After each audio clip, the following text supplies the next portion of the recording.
What's going on, everybody? Who be 186 back again with another podcast, the Overrated Podcast, episode 78. I am Hoobie 186, and with me here is Traditionalist 101. What's going on? Oh yeah, we finally got getting ourselves started. Definitely looking forward to this episode. And yes, the Traditionalist 101 is here. Gotta hold on to tradition, ladies and gentlemen. That's how society works. That's how society can move on. But anyway, yeah, this was my apologies. I had a couple of things to do at work and finish a couple of things. But better late than never, I guess. Yes. Yeah. So just off rip, let me shout out Nolan, Ruben, and Conspiracy Agent. How y'all doing? What's going on, Nolan, Ruben, Conspiracy? Yo, what's been happening to y'all, man? I hope y'all had a great weekend. How was yours, by the way? Pretty much same old. Just doing the same thing, different week. You know. Same thing, different week. Not, it seemed like nothing different, nothing exciting. No. Oh, okay. Well, I had definitely a very exciting time, a very exciting moment for me. And oh, what's going on, Chris? Yeah, Chiefs. Yeah, that's actually going to be our first topic. We're going to talk about that, real shortly in a couple of minutes. But yeah, it was definitely a good game, Chris. So man, and me and Chris was actually texting a little bit during and after the game. Was giving them, my 2 cents about it, which I'm going to share on here. But but yeah, my weekend was great. Conspiracy agent, you say your weekend was good. Yeah, my weekend was fantastic. And one of the first things that I did on Saturday was that I'm actually posted on Twitter also, and I think didn't I share it with you? Didn't I share it with you in the chat or no? I mean, I saw it. Okay, so you saw it. Well, what we did was on Saturday, we pretty much, you know what? Let me share it on Twitter real quick, and then we'll get started. Um, Entire screen, and that'll be it. Something's wrong with the audio, so unfortunately, everybody, I can't play the audio. Something's wrong with my audio. But can you see this real quick? Mm-hmm. Yeah. So here, we were at this event called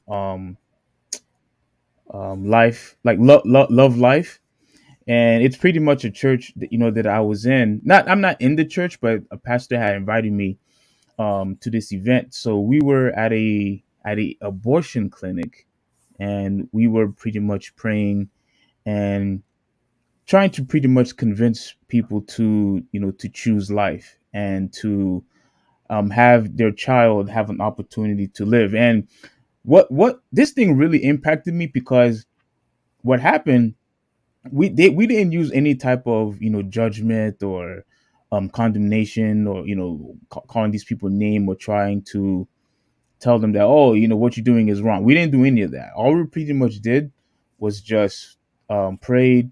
We worshiped the Lord, and whenever we would see a female go inside the clinic, we would tell them, hey, this, you still have a choice, an opportunity to give your child life, pretty much.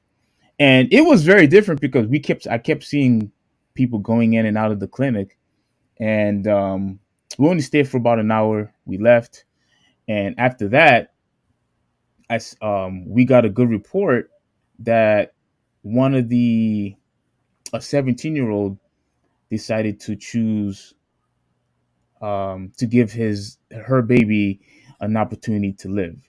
So I definitely wanted to, like, give a shout out to her, and I definitely wanted to say, you know what, like, this is always a cause for celebration. Whenever a child has an opportunity to live, that's always a good thing. And regardless of how people get upset about it or get offended by it, giving a child an opportunity to live and live life and enjoy life, that will always be a good thing, at least to me. So that was pretty much what I did on Saturday. It was a very, very, very busy day. I went out to eat afterwards, and yeah, so that was great. And then after that, obviously Sunday we ate and we watched the game. So my weekend was top notch, superb. Okay, you do know that you we were supposed to do a podcast on Saturday, and you completely forgot. And you didn't say anything. No. You clearly you had plans. First of all, going to that abortion clinic, that was not the only thing you did. Let's be real. That's not That, the only that, thing. that, that was the primary. No, it wasn't. Yeah, it was. That was the primary. That was the most important thing I wanted to do that day. Okay, that's fine. But you also went to a restaurant, Yeah, I and said that. I said I meant to eat. you also went to you also went. Didn't you go to like a party also? Oh, completely forgot about that. Yeah. I did go to so it was like one of those Haitian parties that my godmom invited me to. I showed you pictures and videos, but I didn't put it on Twitter. I didn't want to put my whole entire business out there. I just wanted to show what was like really important to me, and we got a child saved. And although yes, she is 17, I'm pretty sure she's gonna need a lot of help and maybe some counseling to figure out how to take care of the child. But the fact that the child lives, that is a good thing. That is a wonderful thing. And I am planning on going again next week. Oh, so you're gonna go again on Saturday when we're supposed to do a podcast? It's gonna be early So morning. so so Relax, relax. It's going to be early morning. Relax. if you forget, then I don't want to hear nothing from you because you got on me last week for missing a day because I had to take care of some business with my dad, and now you want to sit there.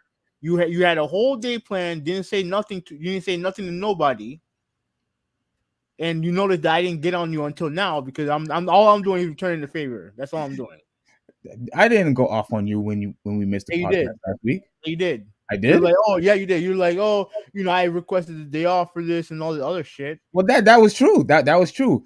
Okay, and you I, noticed I re- I didn't get mad at you for having living your life basically. no. But we agreed that we was going to do the podcast, Yeah, just like and we agreed to do the podcast this week, this and Saturday. and because no, listen, and because I know how you are. You don't want to do the podcast on your day off. So I decided to make the sacrifice and request the day off so we could do the podcast. I did that, and all of a sudden you had something to do the day of. Yeah, yeah. So I only made a fuss about me requesting the day off, but I didn't make a big deal out of it after You that. did yeah, you did because I had to hear it. That's why. You heard it once. That's it. No. It wasn't once. It wasn't once.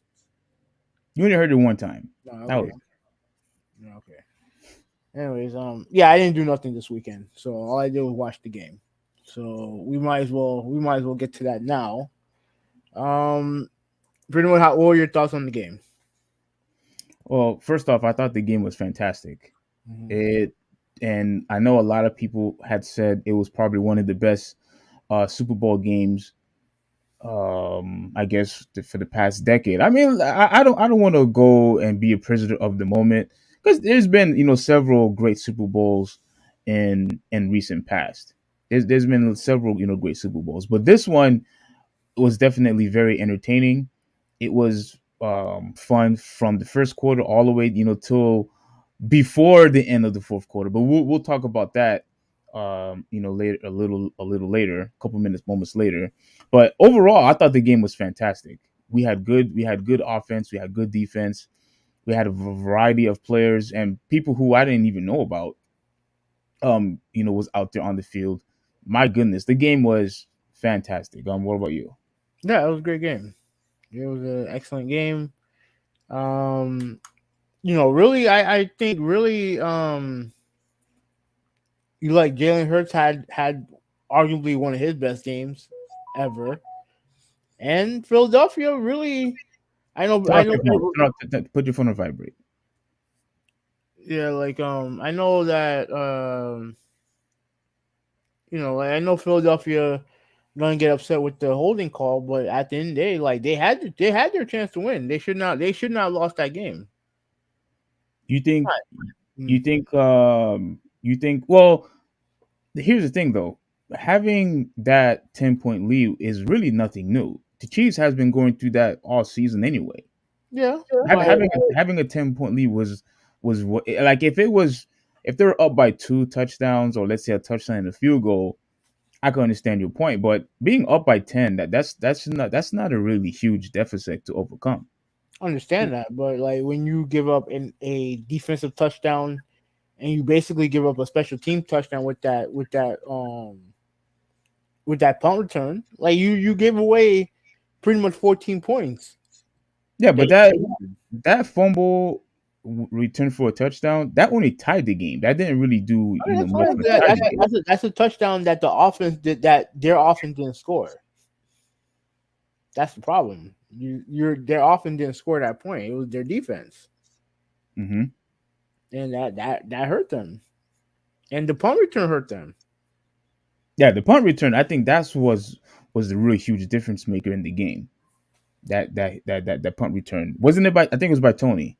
Yeah, And my goodness, the way how he ran from the left side and then went all the way back, to the right side. a great I play. thought he was going to score right there, right then and there. I thought he was going to score. That was a great. Like I don't want to blame. Like it was a great game. Unfortunately, one team was gonna have to lose, and it was Philadelphia. So, Um, the Chiefs. there was people were saying even with that fumble that Hurts had caused, they Mm-hmm. said that overall he completely outperformed Mahomes. You agree? Oh, he had a better game. He definitely had a better game, but they had the ball more. But they had the ball more, Um, so he was gonna get. But you can't deny, especially on that bum ankle, how great Mahomes played.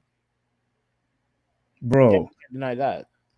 and I was talking to to Roy about this, and I told him, well, pretty much gave him credit how you see how important it is that even when you're going through when you're playing hurt or if you have an injury or what have you, you see how important it is if you could at least try to go out there and perform instead of being all soft like I'm not going to mention his name. Well, like what's his name did in Baltimore, and I already know what people are Like going to that. say. I already know what people are going to say. They're going to say, "Oh well, there's a difference between going to the playoffs and then going to to the Super Bowl. When you're in the playoffs, you you're obviously trying to make a run to the Super Bowl. If this was a regular season, I get it, but in my opinion, in just my personal explanation, I think he was healthy enough to play. Based on And what? huh? Based on what? No, I'm just going by my opinion. I think he was healthy enough to play. I mean, but how do you know that? I just believe that I think he had enough rest, and he really didn't mention much about his injuries that much anymore. If you know what I'm saying, he didn't really talk about it as much. All everybody was talking about. I don't want to go back run off to the Super Bowl. I mean, dismiss the Super Bowl, but while everybody was saying was how he's doing this because of the contract. Mm-hmm. That's what everybody was talking about because of the contract, not because of his injury. So, I mean, what are we doing here? What Patrick Mahomes did was displayed good work ethic, being a leader, and actually caring about your teammates instead of just caring about yourself, like But another person, but here's the thing: like another person we're going to talk it's about in NBA. easy it's easy to care about yourself when you get paid. You can do all the sacrifice all you want. Mahomes got paid. Jackson did not. So I mean again I don't know what the situation is in Baltimore. Like I said, we still don't know what they're going to do. I maintain that everything surrounding that situation was bad. You know what I mean? And Hmm. that made and ultimately the reason why he came out and tried to defend himself because he heard the noise about potentially people saying that he didn't, like what you're saying, that he had an opportunity to play, but he didn't because of the contract. That's why he came out and said what he said on Twitter. But I mean, it's because I mean, if he plays, if Jackson plays and gets hurt again or aggravates the injury, we know how ruthless the league can be. They can cut you right away without anything. And I don't think they would do that to Jackson, but Of course not. here's the thing. But the thing is that if they really valued if they really valued him in the great years that he's given to that franchise, he would have gotten paid already. I think the reason why he hasn't gotten paid is because I think they want to just pretty much wait, kind of like how Dallas was waiting for Dak Prescott. I don't think they want That, to. I don't think they want to jump the gun. I think they want to wait to see if can we win with this quarterback. I mean, they've already won with him. They've already won with him. Like, Wait, they did? yeah. I'm trying to remember. They didn't win a Super Bowl, but Oh, but oh he, yeah, yeah, he they was did. MVP. Huh? But he's been league MVP. He's clearly the best player on that team. Well, I don't think I don't think Baltimore believe that that's good enough. I don't think they believe that that's good enough. The ultimate goal is to win a Super Bowl, not winning MVP. Understood, but ultimately, like, if you don't feel like he's the guy, then let him go. Well, Don't that's why I resign did. him. Well, that's why I didn't. Well, that's why they didn't. That's why they didn't sign him yet. So All right, well, and see how bad that team's gonna be without him. no. No. You're right. You're right. You're right. But I still think that he could have played. He could have easily, just played, the playoffs and see, what goes, because you never know. Let's say if they had won that game, that probably easily could have persuaded, the team to give him a contract by now. He shouldn't have to play hurt to convince them to get a contract. He shouldn't have to play hurt to give them a contract. Like, he should have gotten that contract the minute it was available. And Chris is in the chat. He is right. Like, he doesn't his mom is his agent, so that makes things more complicated. Way more complicated. But at the end of the day, like, if you have your franchise quarterback, you pay him, and he's their franchise quarterback. At least they should pay him like one. No. Look, I honestly think that they should have paid him already, but him sitting out on purpose, I don't think it really helps him at all. I don't think it does. I mean, it was just a bunch of BS surrounding that, like, and that's something that.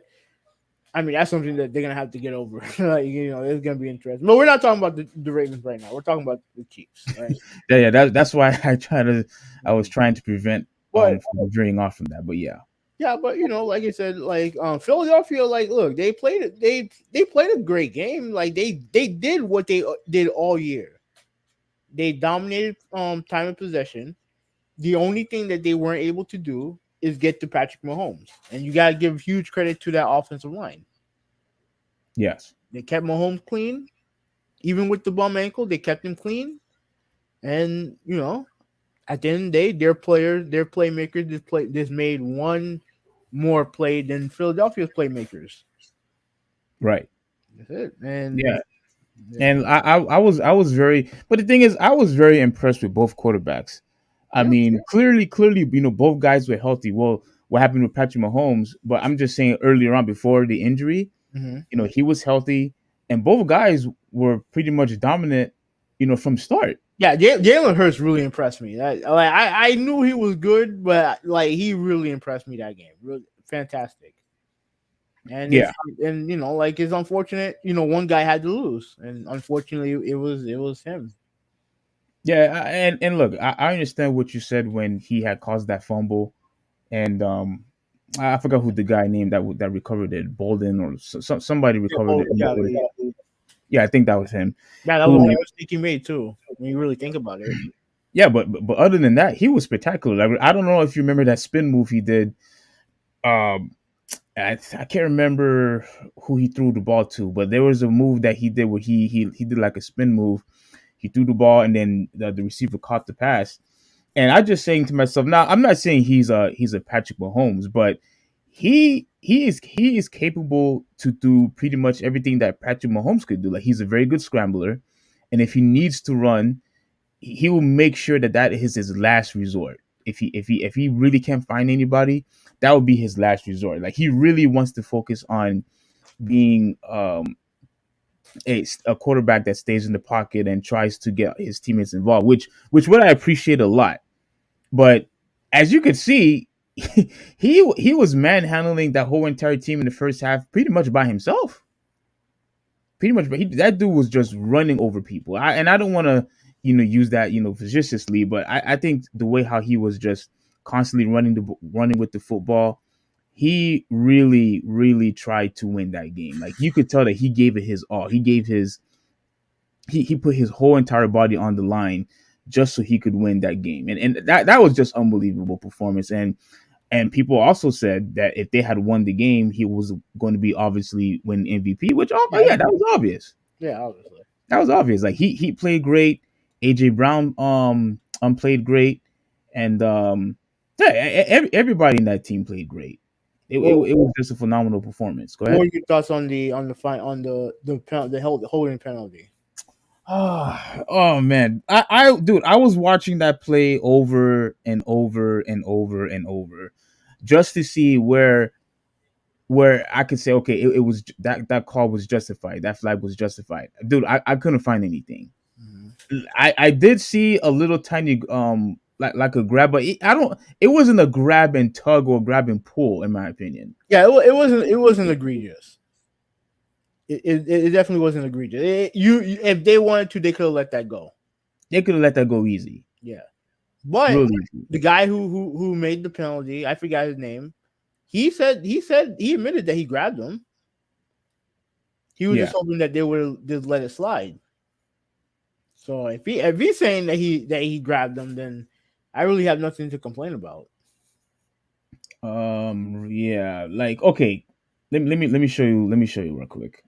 I'm not playing. I'm just gonna do a screenshot of it. Mm-hmm. And all right, so let me address some people in the chat. Nolan, yeah, the camera, no camera, not yet, bro. Like, It's going to be a while before he actually does it. Trust yeah, me. I got to buy a new computer first. Let's see. Yeah, like that catch they reversed with some BS too. Um, yeah, I forgot which catch he's talking about. I know there was a catch that was reversed, but I forgot which one was it. I forgot which one it was.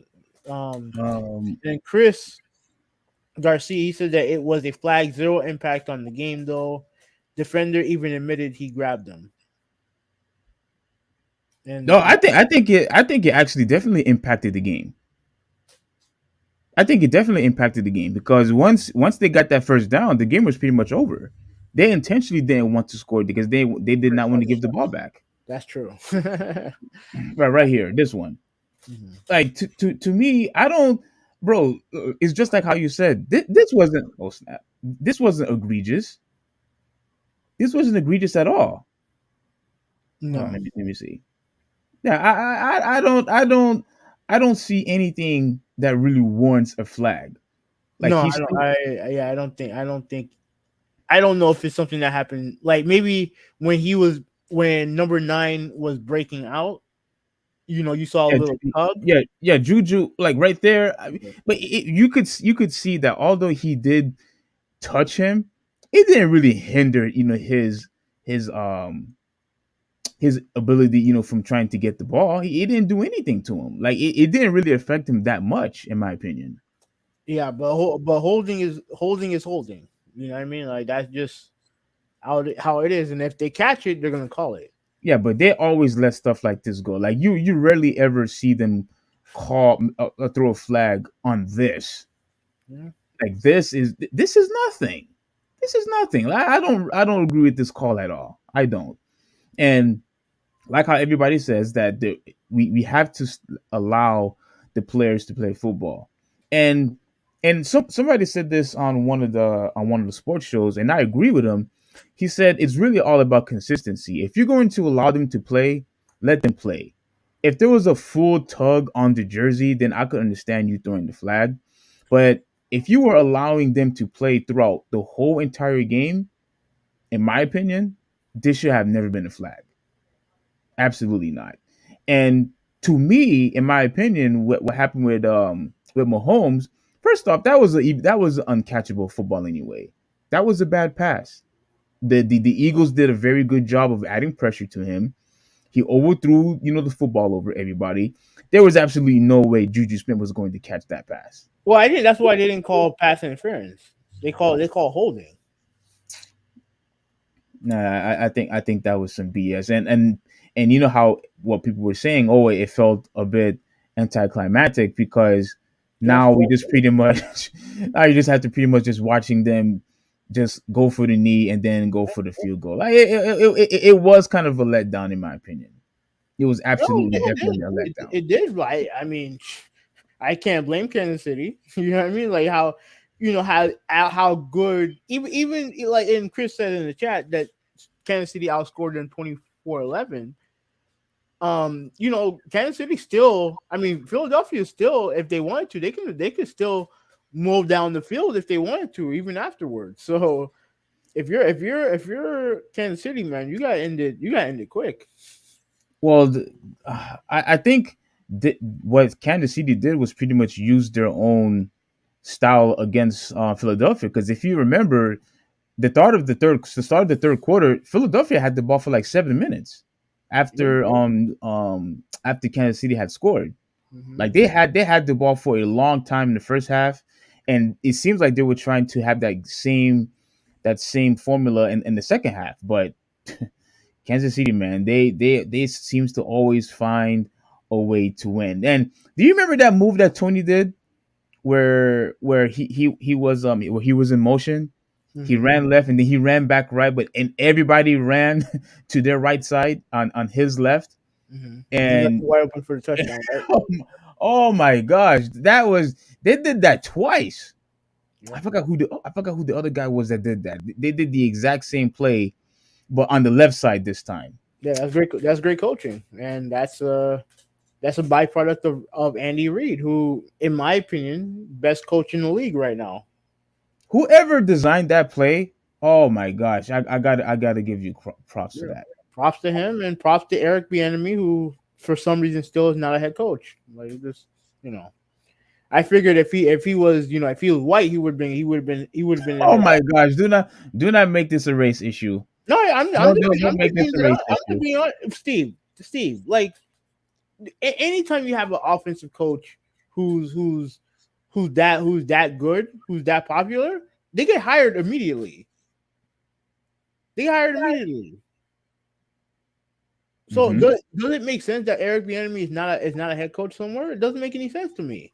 I think the reason why he's not a head coach right now, and although he's in a winning organization and he's part of that team, he's part of the coaching staff. I get it, but I think the reason why he's not in is because of all the stuff that he was doing, um um outside of the NFL. All the What's that? DUI, all the DUI that he's been getting, all the crime, whatever that they're talking about. I think that's the reason why he hasn't been hired yet. And that stopped him from being head coach, being offensive coordinator. If, Well, if if he did all that stuff and yet he's still offensive coordinator and one of the best offensive coordinators, how is he not a coach? well, I think that's the main reason why he's not a coach. I Right, mean, they'll right. they'll Okay, probably yeah. they'll probably never promote him to an offensive coordinator. But also you have to remember, like anybody, whether if it was Andy Reid or him or whoever it is. I mean, what's their? I was talking to Rory about this. Matt Nagy, who's their assistant coach, maybe he's responsible for that design play. You know what I'm saying? So All I know is that if you are part of a winning organization, you get it's an easier chance of you getting head coaching jobs. Yeah, that's true. Yeah. That's And true. the fact that he don't have one is makes no sense to me. Yeah. Oh, Matt, Sky Moore. I think that was his name. Hmm. The one that did the same play that Tony did, but on the left side. I think it was Sky Moore. Yeah, that dude, bro. I don't know what is it. They had to have some type of foresight. Like I guess they knew that having that the exact same play call, but to a different wide receiver was going to fool them for the second time for another touchdown. I thought that was phenomenal. I thought that you know what, we ran that play. We're gonna run this play on them again. The number one defense, they got tricked twice. With that play. I'm telling you, dude. Andy Reid, I'm gonna have to agree with you. That dude he's probably the best coach in the league right now as we speak. Yeah. Yeah. Okay. You have anything else to say about the game? I wanted to ask you. So there's this talk that's been going on Hmm. where everybody is saying that because of Mahomes' performance and how he won two MVPs and now he won two championships. Now Yeah, everybody's claiming, MVP. So shout out to everyone is claiming that right now, if he retired right now, he would be top five. You agree? no, he needs more body of work. Okay, Just a little bit more. so pretty much he needs to do more Just in a little order bit for more. him to be top five. Yeah. In order to be top five. I mean, I guess I see what you're saying. I see what you're saying. But in my opinion, though, I no longer think it's far fetched to call him top five quarterbacks of all time. When you see how he's pretty much dominating the whole entire league, like the way how he's able to constantly keep the ball alive. You could tell that it seems like he hates throwing the ball out, throwing the ball away out of bounds, and let's just run the next play. Like he wants to do everything he can to get that first down as much as possible. Yeah. Like this dude is box office, and I could tell. I'm not gonna say I don't want to call him top five yet, but what I will say, I it's not far fetched for people to call him top five quarterback of all time. It's not. Like, the dude is just phenomenal, and when people say he's the Michael Jordan in the NFL, hey, look, I'm going to have to agree. I'm going to have to agree because we talked about this before, right? Back then, we had who did we have? We had Tom Brady, we had Peyton Manning, and Aaron Rodgers, Hmm. and and look, if you and I were coaches, right? I would actually give you the first pick because regardless if whoever you had picked, I'll be happy with my pick. If you chose Peyton Manning, I'm like, okay, I have an option to choose Tom Brady or Aaron Rodgers. Like it doesn't matter to me. Like I'll be happy whatever because I know for a fact that I could win with either three.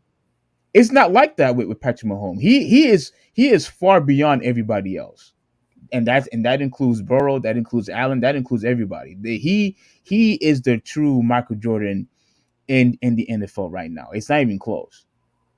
It's not even close. Now I don't know if you agree with me, but I don't think it's even close. I think he's proven more than enough. No, I think he is the best quarterback in the league. I do think that. Do you think it's close? Um, Like, do you think it's close like how it was before with Peyton Manning, Tom Brady, and Aaron Rodgers? um, man, right now, if I had to guess, man, like I know a lot of people are high on Josh Allen, right? And Josh Allen has a lot of great qualities. Yeah, My thing with Josh Allen is that he turns the ball over too much. He's too reckless with the football. For my taste for him, because if I had to pick between the two, I'm picking Mahomes. absolutely. I'm picking Mahomes. And then Lamar, I think Lamar is a great quarterback, but I don't think he's the passer that Mahomes is at all. I think And that's why he hasn't gotten the contract. You see, you no, you you're he don't, no, he every, don't have no, he don't have a contract because the Ravens are being dumb. They're being dumb. they probably feel the exact same way of what you just said. Well, the statement that you just said, they probably feel the exact same way. Yeah, but if you're building an offense around the guy, then you figure at some point you got to pay him. Yeah, but you when the formula, like I understand what everybody's saying that now quarterbacks are doing a lot of running instead of staying in the pocket, Yeah. but a lot of run first quarterbacks, they don't win championships. They don't win championships. I mean, Michael Vick never won a Hurts championship Hurts almost did, and Hurts is up until that game, he was a run first quarterback. He was one. He was run first, in but that game. yeah. But in that game, he was spectacular, passing, running, everything. He did. He was great. He was great doing everything. But I mean, I guess as of right now, I would say it's not.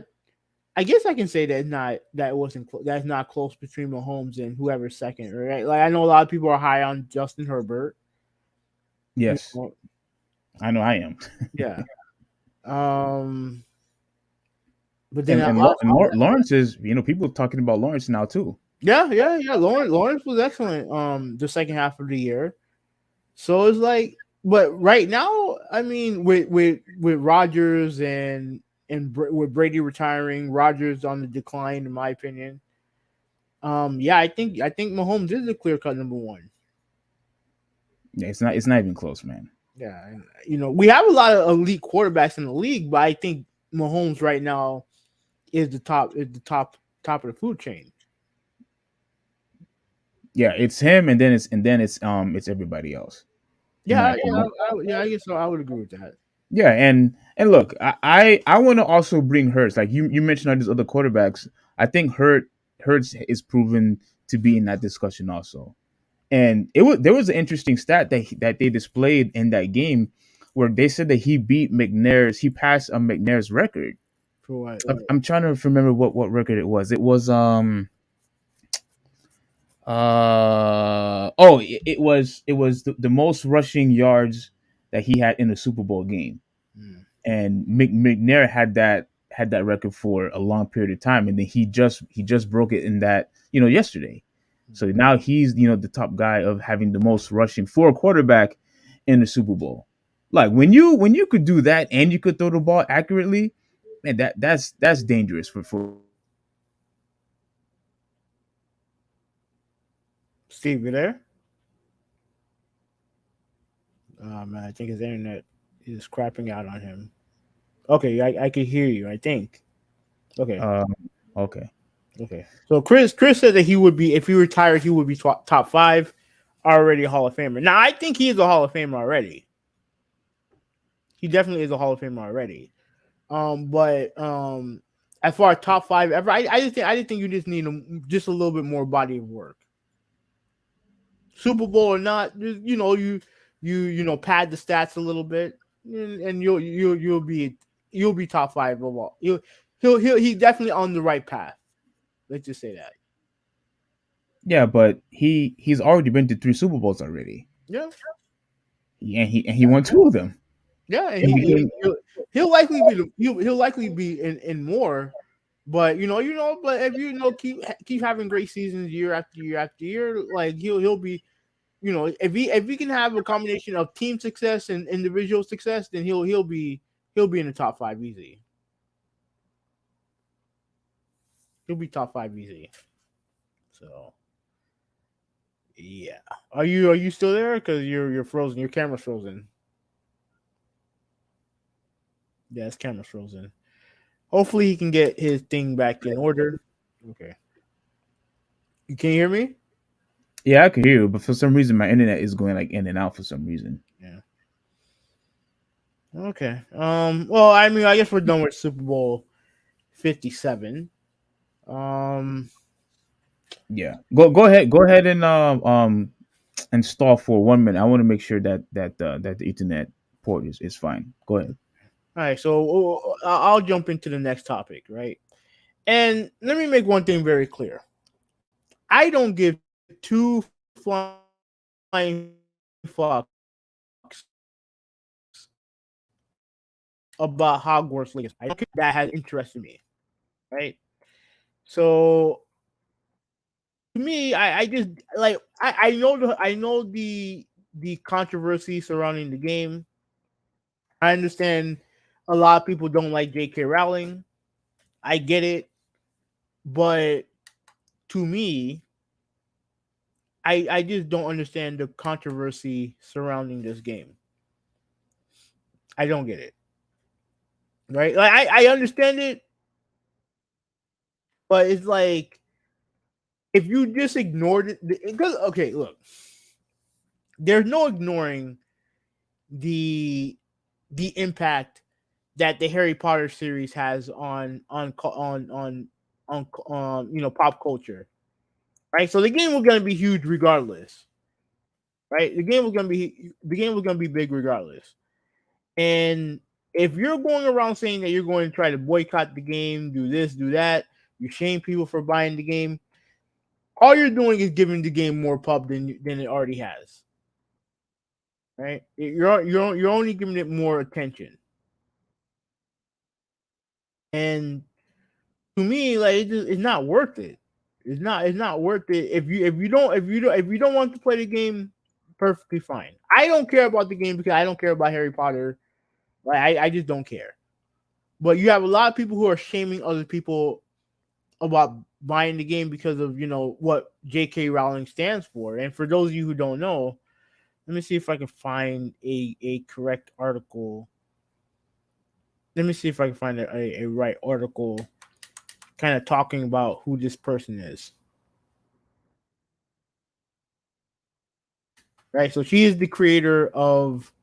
Let me pop this up. Okay. Let me read this from Ruben. I appreciate her opinions, being that as big as she is willing to speak on it. I guess so, but like she has a lot of pull.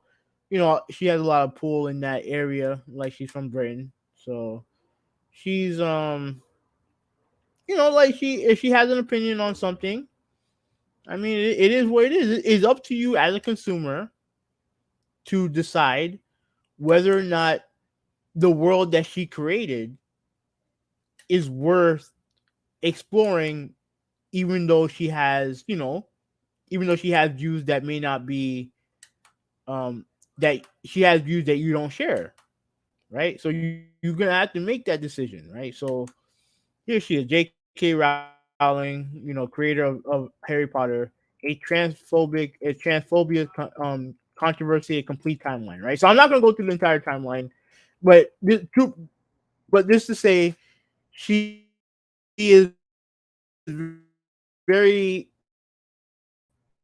she can say what she can say whether her transphobic, right?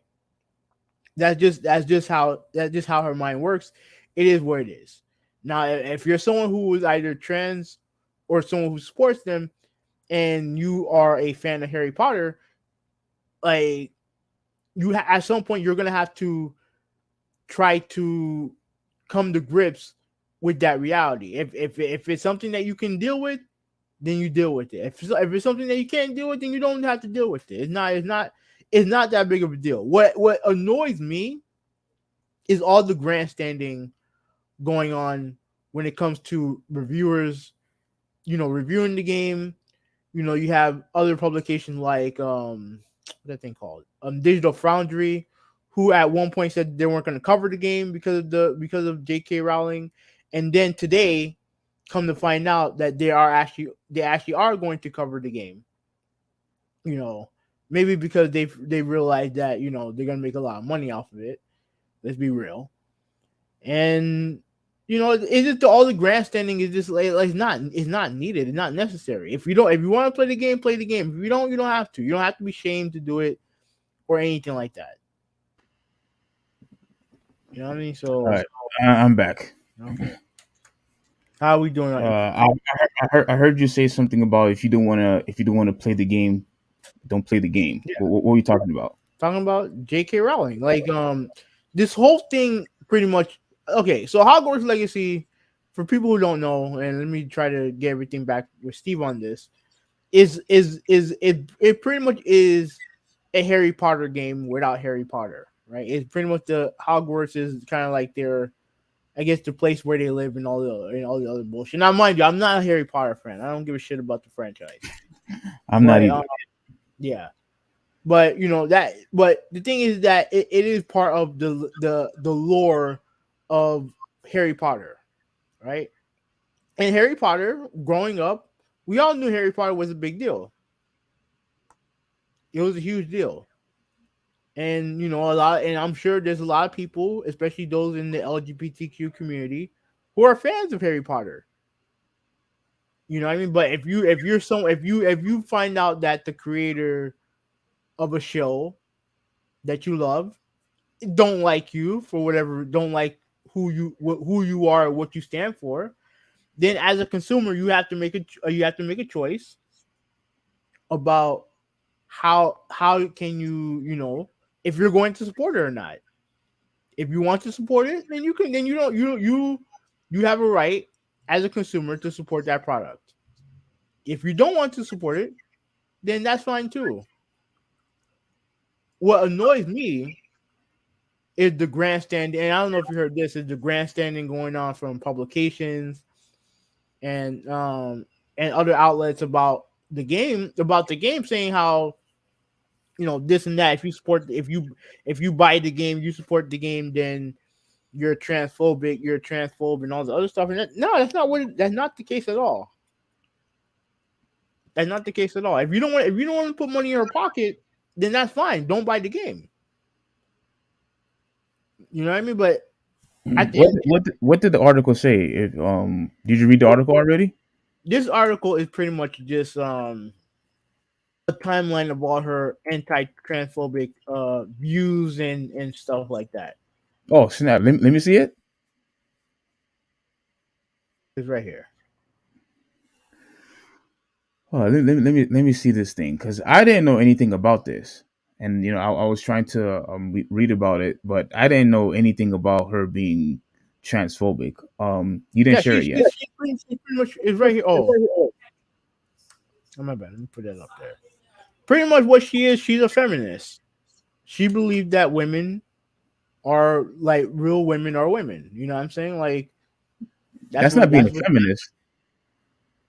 No, I mean, no. I think no, no. I think she is. From what I heard from somebody, she is technically a feminist, but she doesn't believe that trans women are women.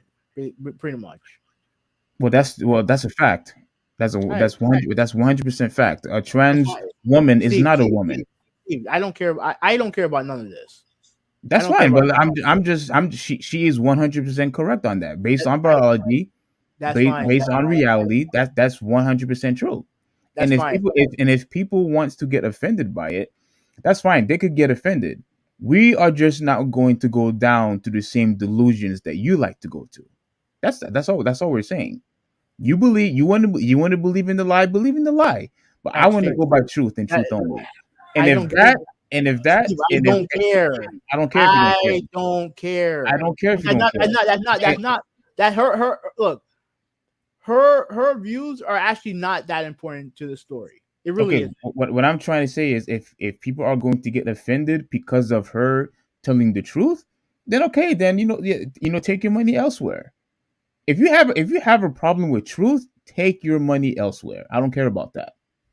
I don't care about your feelings. We're not going to cater to your delusions. We're not going to do that. And if you don't want to pay for a particular product because of it, then who cares? I don't care about that. I don't care about that. But go ahead. Okay. Um, what was I doing? Um, no, this is just a timeline of all her transphobic stuff, right? And there's nothing. It really is nothing here to really read about.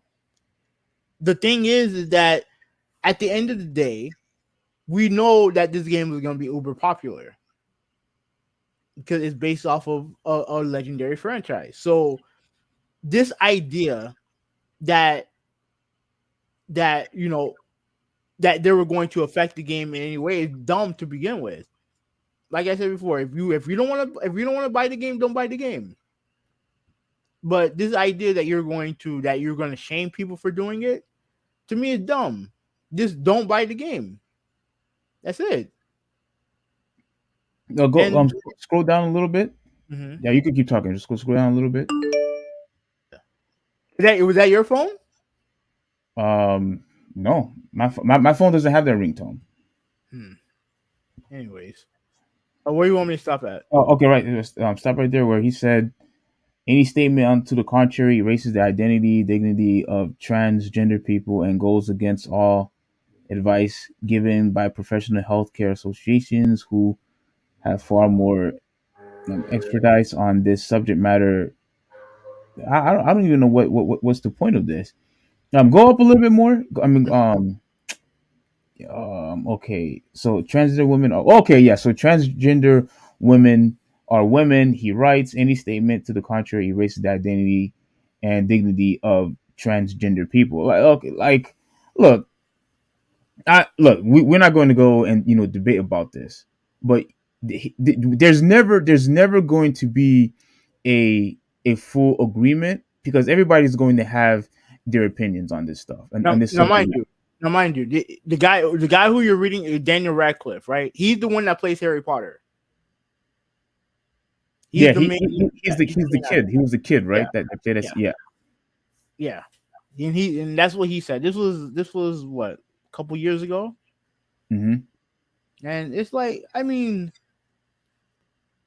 like, to me, like, look, like, Harry Potter is a huge franchise, right? They have theme parks, they have books.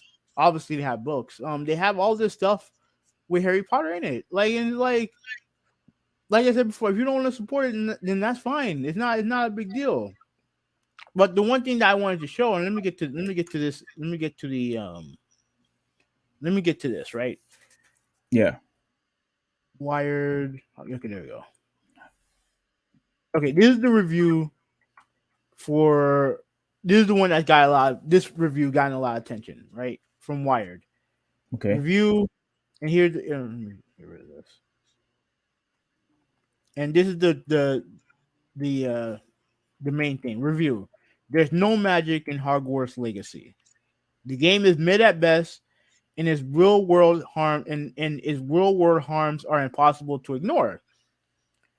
Okay, now based on what I heard, because I didn't read the review, but I heard about the review. Right? Okay. They give it a 1 out of 10. What? A 1 out of 10. Now, like I said, I don't give a shit about Harry Potter. I don't give two shits about the game, but I've seen gameplay of the game. Okay. I've seen I've seen gameplay. It's not a 1 out of 10. It's not a 1 out of 10 at all. Does it look good? It's a good looking game. I would argue that it does the Harry Potter franchise justice. Do they are you able to show the trailer or like some gameplay footage? I'm actually now curious to see how the game looks like. A one out of ten, a game that gets a 1 out of 10 is you pretty much saying that the game is unplayable and the game is trash all the way across the board. Like there's Yeah, absolutely nothing. Go ahead. a 1 out of 10 is a game. It's a game that literally is a flash game. That's it. Yeah. It's a game. It's a game. It's a game that's like not doesn't work. Nothing like. Come on. And the person who reviewed the game, doesn't even review games on the site regularly. I think they review adult toys. So he reviews adult toys, which has absolutely nothing to do with video Well, games whatsoever. I don't know if it's a he or she. I don't know. That's Um, unbelievable. That's unbelievable. You see how it's important that you have to actually look at credentials to see if this guy is credible or not. Like seriously, if you don't even review games as on a daily basis, like what you only doing this all because of this whole transgenderism stuff. That's it. That was your main goal. Like you ain't fooling anybody. yeah, You're not fooling. that's what the goal was. Hollow. Oh, my bad. Hollow. Shout out to him for the gameplay.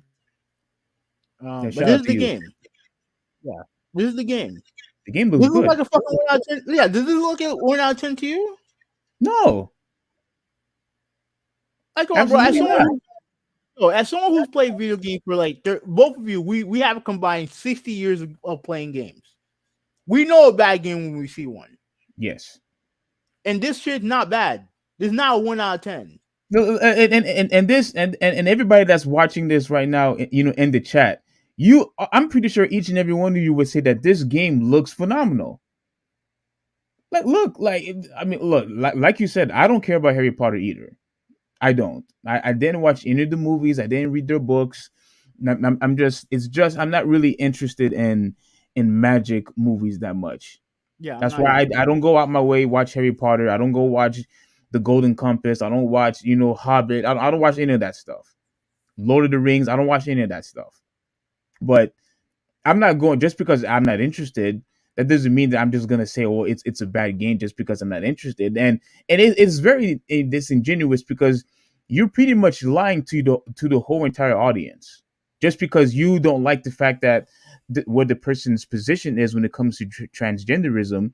Oh, that means I'm going to lie and allow that to compromise my judgment and say that this is a bad game. And, Like, come and on, like you should know better. okay, and let me also say this, right? Now, when the whole thing with Frost, right? When she went on her little rant about sexism in gaming, right? Hmm. Here's the thing. I didn't disagree with her opinion.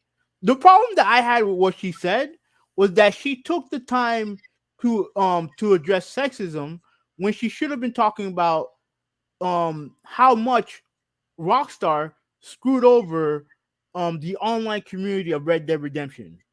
Right. That was the problem. And like with this here, like and with the Wire review, if you don't like the game, then that's fine. You don't like the game, but we don't want to hear about the world. If you wanted to talk about J.K. Rowling and her problematic views on trans people, make a separate article about that. Talk about that in separately. When it comes to a review, talk about the fucking game.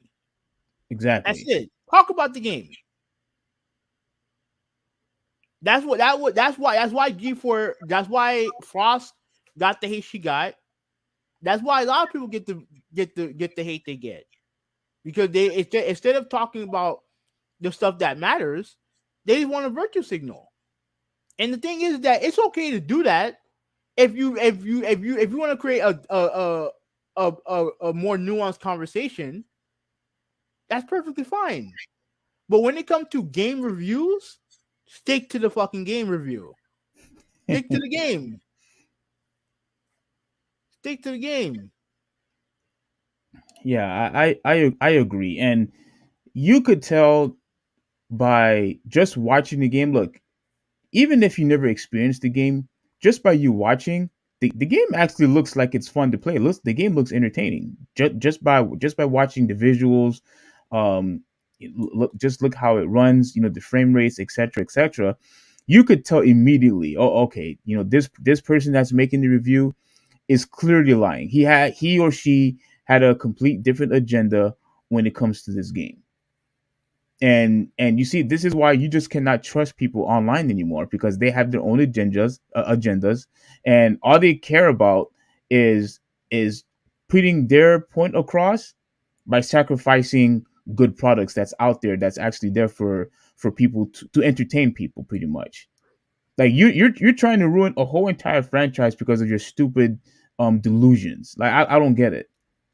I don't get it. So I'm going to take it out on the franchise. All the people who put in the work on making this game, the voice actors of making this game, all the programmers, all the people with the coding and the graphic designers. Oh, screw them. I only care about what I want, and I want to give this game a bad review. Like get lost. Like seriously, like get lost. Like these type of people, man. Like I have no respect for them anymore. I No, just don't. I watched a video from Jim Sterling. You heard of Jim Sterling? Yeah. No, he obviously he I don't know if you know this, but he's trans. He's a woman now, and Jim Stephanie Sterling, and he talked about the game. He talked about kind of like the J.K. Rowling and all the other stuff, and I understand what he's saying, right? Like I understand what he's saying. Ultimately, either you play the game or you don't play the game. All this other stuff about that stuff can come in another day. If it's too much for you to where you don't want to give this woman money for whatever she said, then don't buy the game. Yeah. Simply just don't buy the game. And I don't mind people talking about why they can't support the game. I don't have a problem with people saying that. People talking about it.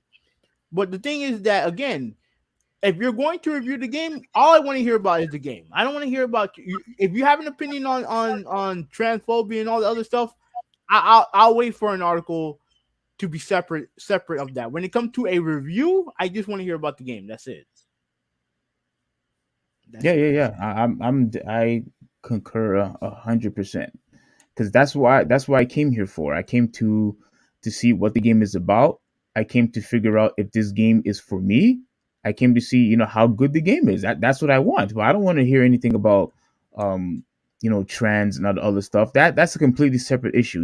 You could talk about that outside of the game, because that's not what I came to hear. I came to hear about if the game is good.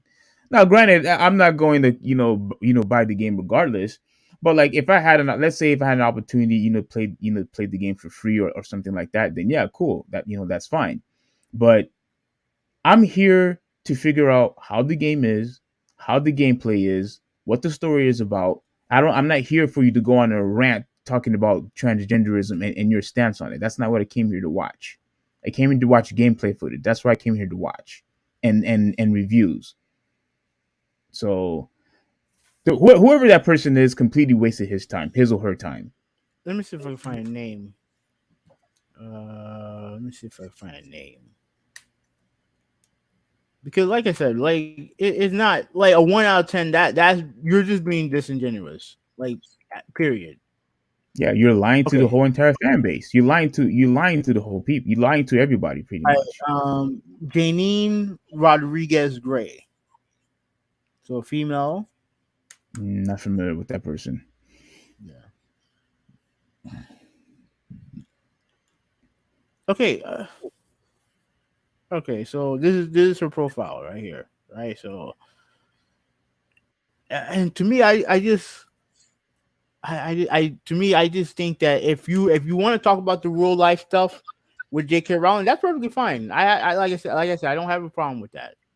But to put that into your gaming review, that's garbage. So let me read. Let me read on. Let me read from onward from conspiracy agent. He said all the controversy gave the game more spotlight, time, and got people curiosities going. And that's true. And it's not like it needed it. Like it's Harry Potter. It's essentially a Harry Potter game. You So just pretty it much didn't gave need it. it.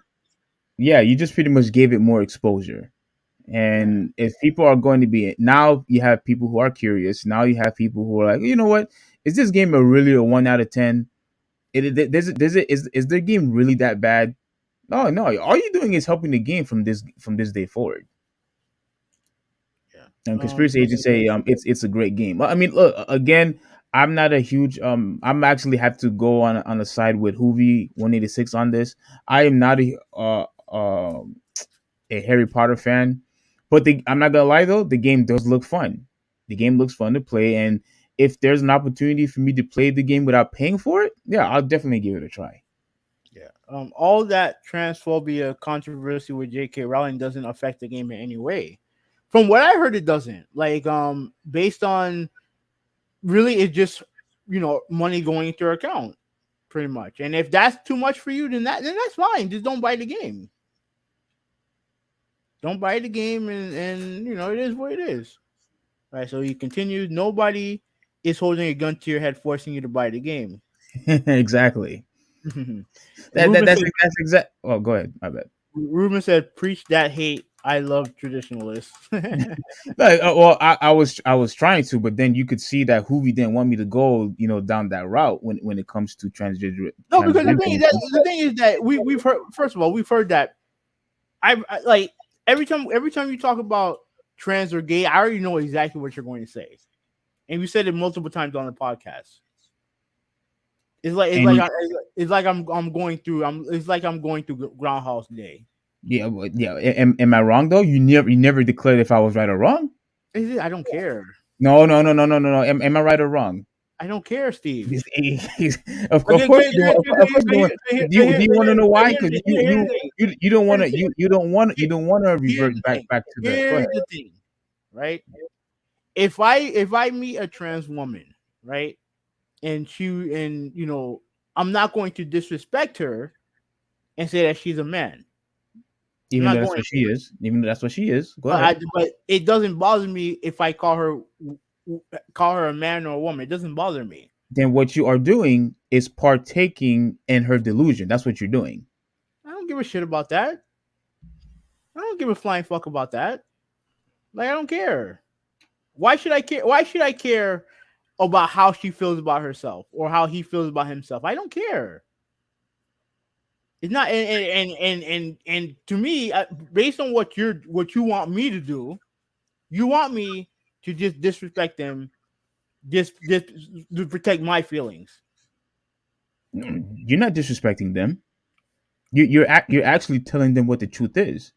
You are preventing them to deceive other people. That's what you're doing. I don't care. Like again, they could deceive anybody who they want. I don't care, Okay. Being deceptive to the watching world is never a good thing.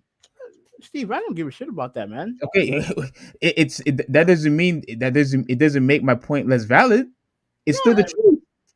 It's if still the truth.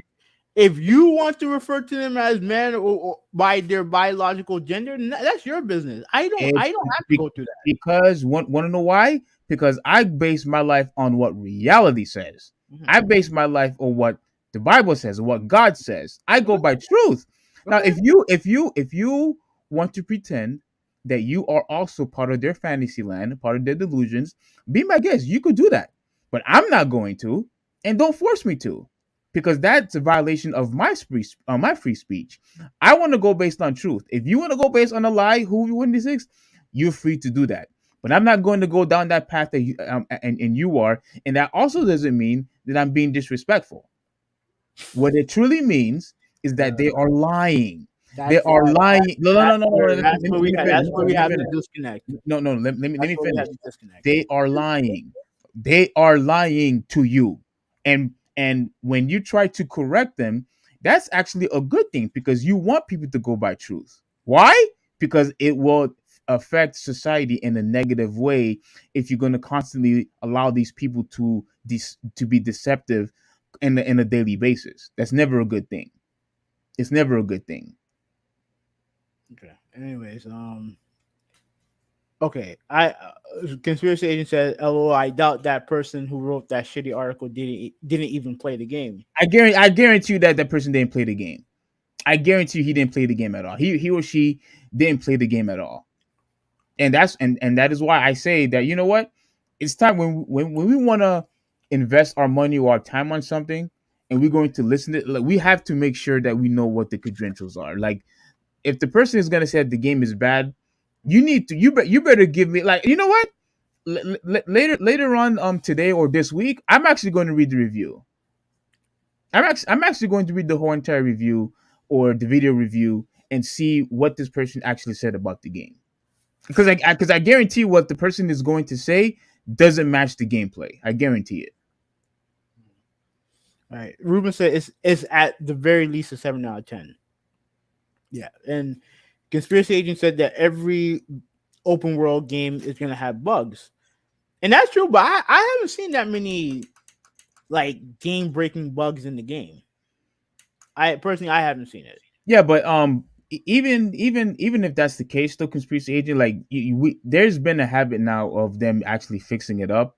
Because when you think about it, when it comes to bugs, all that really is just coding. That's all it really is. You fixing all the code issues, um all the mistakes that was made into the game, that all that stuff could be fixed now. So I think I don't think is as having bugs is a huge issue unless it really hinders you from playing the game.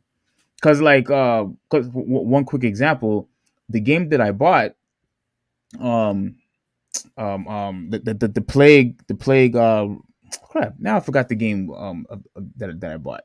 But anyway, the A Plague Tale. yeah, there were a couple issues, a couple bugs that happened within the game. Like for example, like let's say if you had a torch hanging from the wall, right? And you had to grab that torch. The icon that tells you that you had to press the circle button to grab that torch, right? Mhm. Sometimes in the game, that icon doesn't appear on the screen. And so because it doesn't appear on the screen, you can't grab the torch. So there's actually a couple of bug issues that the game has. But and then I would unfortunately I would have to restart the game. But I think they fixed the issue now. Okay. Ruben says 1 out of 10 is a busted game, crap visuals, no clipping in the void, unresponsive controls, networking sucks. Yeah, I agree. That is 100% spot on. We actually said something similar to that, earlier on. Yeah, if it's a 1 out of 10, the game is pretty much unplayable, and you have to return it because you can't play it. The game doesn't even work. He also said it looks like Dark Souls for magicians. Excuse me. Um, Ruben, yeah, he also said I'm actually more into Hobbit and Golden Compass than Potter, so he's into the Lord of the Rings type stuff. Yeah, I'm not into the Lord of the Rings and Harry Potter, Hobbit. Like I'm not into none of that. Yeah, I'm not either. F said that I've heard COD fans playing it. Uh, Rudolphi, shout out to you. He said Ralphie is here. very well put together game. I agree. Yeah, I agree. It's a game that looks from the outside looks like a complete Harry Potter experience, and that's what you rarely gotten in Harry Potter games, or at least in movie franchise games in general. It's very few and far between where we've seen like property of movies or shows be depicted properly in games. Yeah, So, all right, Torian, what's going on? What's going on, man? it's been a long time, Torian. Where have you been, bro? All right, so and conspiracy agent said that you don't have to be a fan to know the game is well made. I agreed. I don't give a shit about this game, but you could tell that the game seemed to be one. It's a good looking game at the very least, and you can tell that the game is well done. Yeah.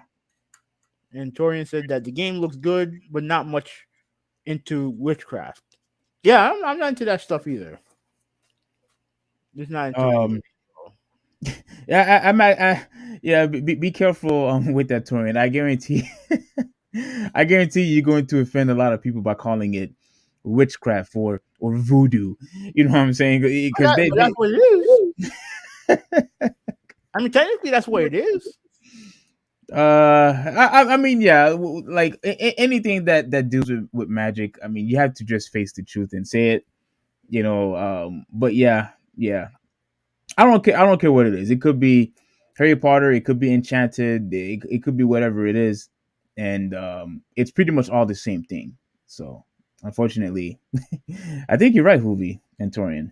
Yeah. So I mean, overall, like I just this has been something that's been on my timeline for like a month, right? Because this is a highly anticipated game, right? And people are just going back and forth, and it's like, bro, like it's not that serious. Well, no, it's not that serious in my opinion. If you don't want to play the game, don't play the game. Period. That's all you have. Just don't play the game. But Yeah, unfortunately, you have a lot of people who just like they have a platform and they just feel like they have to just you know put their opinions out there, which I understand, but it's like what more are you gonna do? People are gonna buy the game regardless. yeah, If you want to put a negative light on J.K. Rowling, that's fine. I don't give a shit about that woman. I don't care about her. Like, but to say that to try to trash the game because of it and being phony and lying about the game because of it, that's garbage to me. That's pure one garbage. 100%, You know what I'm saying? 100, Like like 100%. I said before, you don't have to like J.K. Rowling. You don't have to be interested in the game. But if you're going to review the game, be honest about it. Be real about it. Yeah, And if it's something where you can't do it because for whatever reason you just don't feel comfortable with it, then don't review it. Don't play it.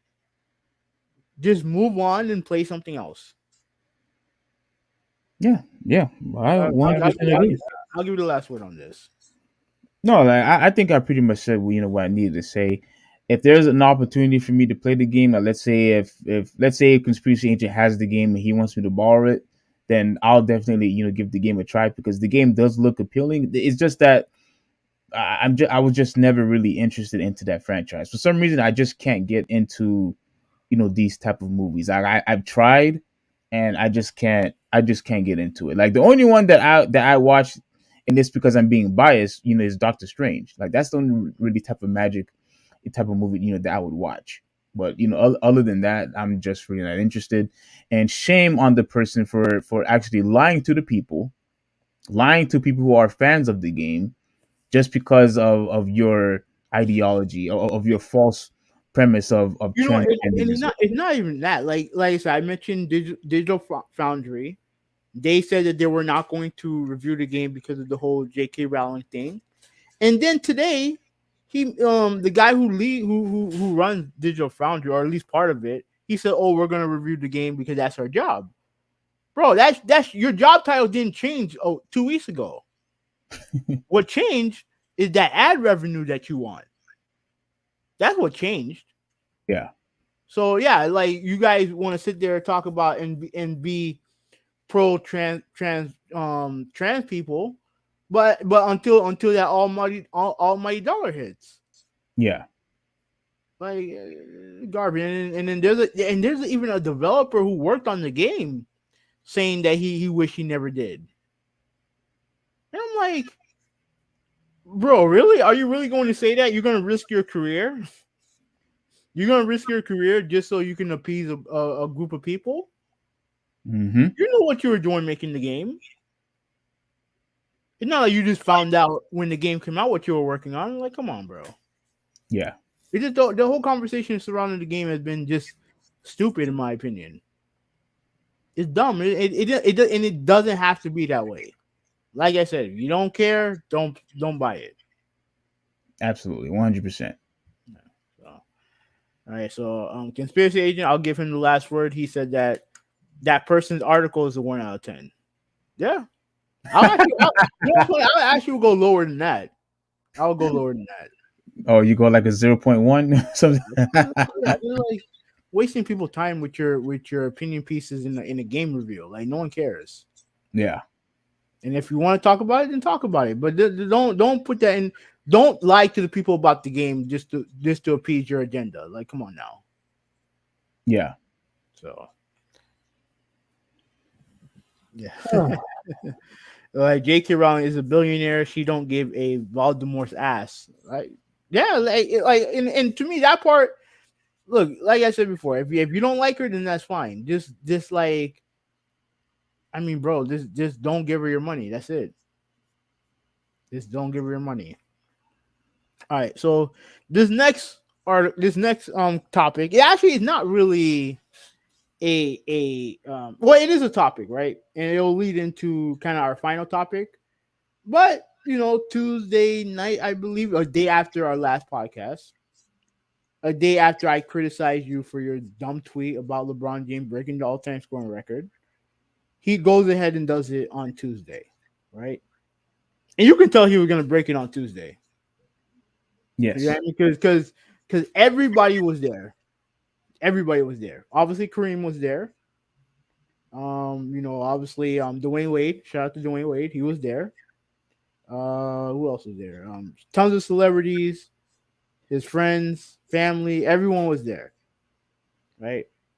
We kind of knew that he was going to break the record, and then he ends up breaking the record.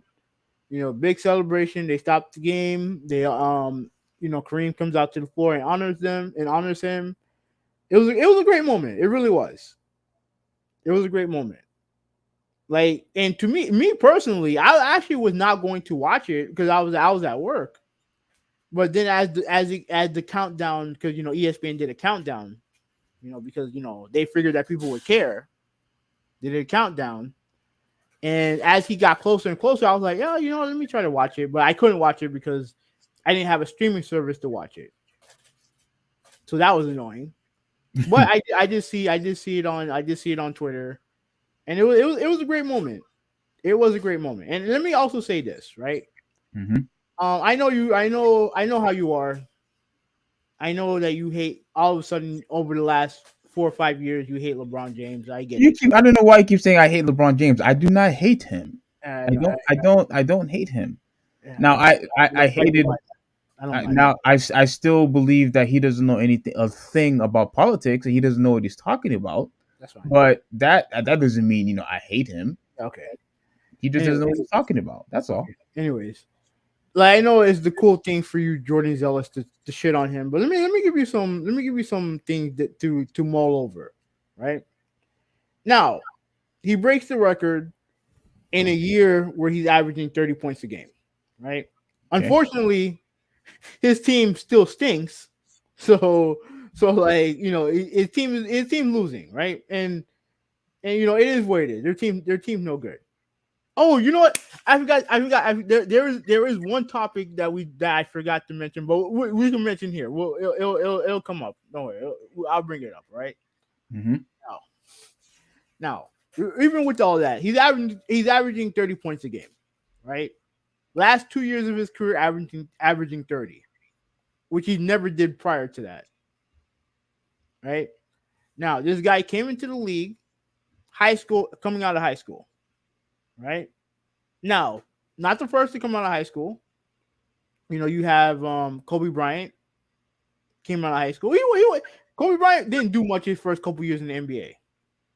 Yeah. Agreed. Didn't do much, right? Kevin Garnett, he was okay his first couple years in the league. He was okay. You have tons of guys who come out of high school and don't do shit, don't do nothing. Kwame Brown, anybody? You know what I'm saying? Like, Okay. but yet this guy comes into the league out of high school and it's pretty damn good. His first year, very good. His first year. Now, mind you, this is a guy who came into the league with no shot at all. He didn't. Couldn't shoot. And we look at guy and we go to his progression. He actually at one point was actually a good 3-point shooter in his career. At one point, I don't know what happened to him this year. I know he's struggling this year from three, but in the past he was a very good 3-point shooter. Right, and then we look at guys like Ben Simmons, right? Oh my gosh. Can't shoot, That can't, dude again. can't shoot a lick. This guy came into the league, couldn't shoot, developed his game, become a very good shooter. Right, even a guy like Giannis, as great as he is, not nowhere near the shooter that LeBron James became. Didn't become the shooter that LeBron James became. And the weird thing about Giannis, he has good form too. His shooting form is very good. Mm-hmm. I don't understand why I don't know why he's not more of a better long range shooter than that. But he's great. It really doesn't matter. But here this guy coming in from high school with as much hype as any player has ever came into the league with. Very few guys come into the league with his level of hype. Right. And he comes in, not only is he former MVP, finals MVP, NBA champion, and now he is the all-time leading scorer in NBA history. That should mean something to NBA fans. Again, it doesn't mean that it doesn't mean that he's better than Jordan. Hell, even if you want to go as far as saying, Even though you think he is. like I said before, I think he's an overall better player than Jordan. But historically, Jordan is number one, in my opinion. But even with all that, the accomplishment that this guy has done in his career, and to the point where if he continues at this rate, probably not 30 points a game, but if he continues to play, he'll reach 40,000. And no player in NBA history is there, and he's going to reach it. And I don't think there's anybody. And I was thinking about this. I don't think there's anybody playing right now who's going to reach him. I actually thought about that a couple of days ago Mm-hmm. after he beat the record, and I wanted to say Kevin Durant, but I think that ship has sailed because of all the injuries he had. because of all the injuries, Kevin Durant has, and although he's a very good scorer, I don't think he's going to be able to surpass him at this rate because he missed all of what I think it was what last year, the year before, Mhm. because the Achilles he missed all of last year. He missed I think several games when he was in Oklahoma City and when he was with the Warriors. So he had a lot of injuries Yeah, um and in his career. despite the fact that I know you're going to bring up his latest injury, I know you're going to bring that up, so I'm ready for that. For You Durant know, or LeBron. LeBron, Oh, okay. LeBron. I know you're going to bring that up, but for his career, he barely missed games, especially earlier on in his career. He barely missed games. So you had that because now guys nowadays they play at max. A guy as good as LeBron will probably play max 60 to 70 games, right? They'll play 60, 70 games. They're not gonna play as much as they used to, and I just don't think anybody can, like, realistically. Is there anybody in the league that can be as great as he is at his age with all the years that he's played? It's hard. It's hard, man. I'm surprised he's doing it right now. The only person that I think that could probably do it is Giannis. I think even when Giannis get older, if he could still stay in shape, I think Giannis could probably play great at that age. But that's to me the thing that's going to hold them back is the 3-point shooting. To me, that's going to hold them back because a lot of people say that, well, he had the 3-point shot as his advantage, and that's true. Like, the 3-point shot has become a big thing since Kareem really started his career. But the thing is that you have lots of guys who played in the era where 3-point shooting became more relevant than when in Kareem's time. You know what I'm saying? But again, they don't have the record. LeBron does. Yeah. So my overall opinion is that, okay, again, you don't have to like the dude. You don't have to like his politics. You don't have to think he's better than Jordan. You don't have to think none of that. But when you think about all time leading scorer in NBA history, that should mean something. Because of all the names that's come out in the NBA, from Magic to Michael to Larry to guys like James Harden, Steph Curry, Tracy McGrady, Tim Duncan, David Robinson, Shaquille O'Neal, Wilt Chamberlain, Bill Russell. You get what I'm saying. You get where I'm going with this. There's one name on top of the NBA all-time scoring record, and that's LeBron James. And You that you you were never this enthusiastic when Kareem was on top. what? You never all the stuff that you're saying right now. Mhm. You never said anything about Kareem. I Yeah, never ever heard you because when anything. Kareem became the all-time scoring leader, I wasn't born yet. Okay, You know but what you I'm knew saying? about but you knew about it. After that. All right, but I didn't see Kareem. I didn't see Kareem's career. I watched this dude's career from jump. They were covering his game since high school. Okay. They had this dude pegged to be the next big thing from high school. And not only did he achieve it, he exceeded those expectations. He exceeded those expectations. Uh-huh. So I'll give you the floor. I don't have nothing else to say. No, yeah, because I think you said enough anyway. To me, what LeBron James did I think it was impressive that he surpassed Kareem? Um, yes, it was actually a very good accomplishment for him. I don't think not much so about his team, but definitely a good accomplishment for him. And I honestly believe I don't believe that him surpassing Kareem means that okay, well, yeah, that means he's better than Kareem or he's better than Michael Jordan. No, I don't believe that for a second. Because if you're going to go based on that logic, then Kareem was pretty much the best player this whole entire time and not Michael Jordan, if you're going to go based on that I logic. mean, if you ask Pat Riley, he's the best ever. Okay, but the consensus is Michael Jordan. Of course, it's consistent. Oh, yeah. Yeah.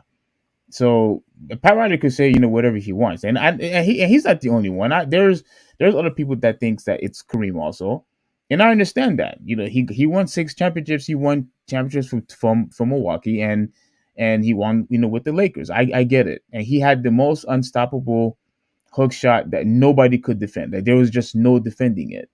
Unfortunately, we don't really see the hook shot that much anymore in the league anyway.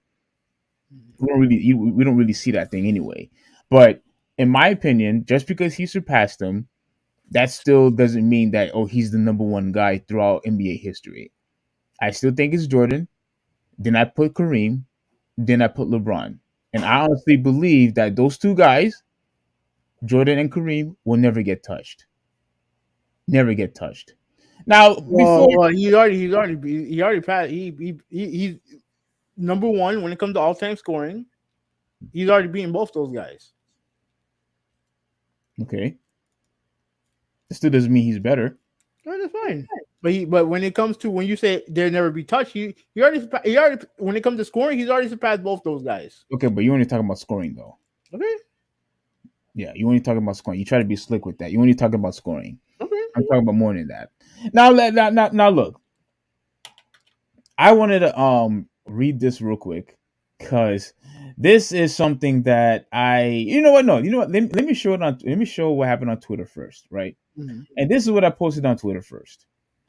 I said on Twitter that I'm going to have fun with this. Okay, so this is what I said on Twitter, everybody. I don't know if you can see. Can you see this? Yeah.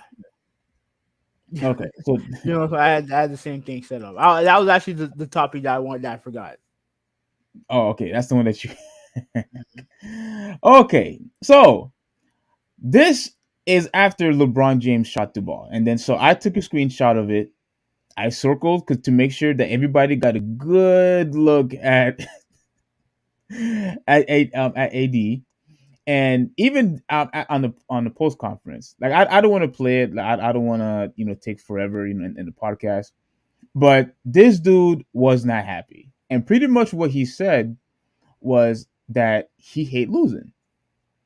Why in the world? Why? And listen, I want to make this very, very clear. I'm actually on AD's side on this. Mm-hmm. Why in the world are we going to celebrate for one guy? And look, I understand.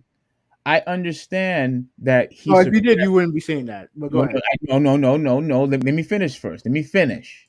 I understand that he's surpassing Kareem's record. I get it. But even you had said, oh, well, just because they're in the 13th seed or in the 12th seed, they're only 5 games behind. Mm-hmm. Oh, they're only 5 games behind.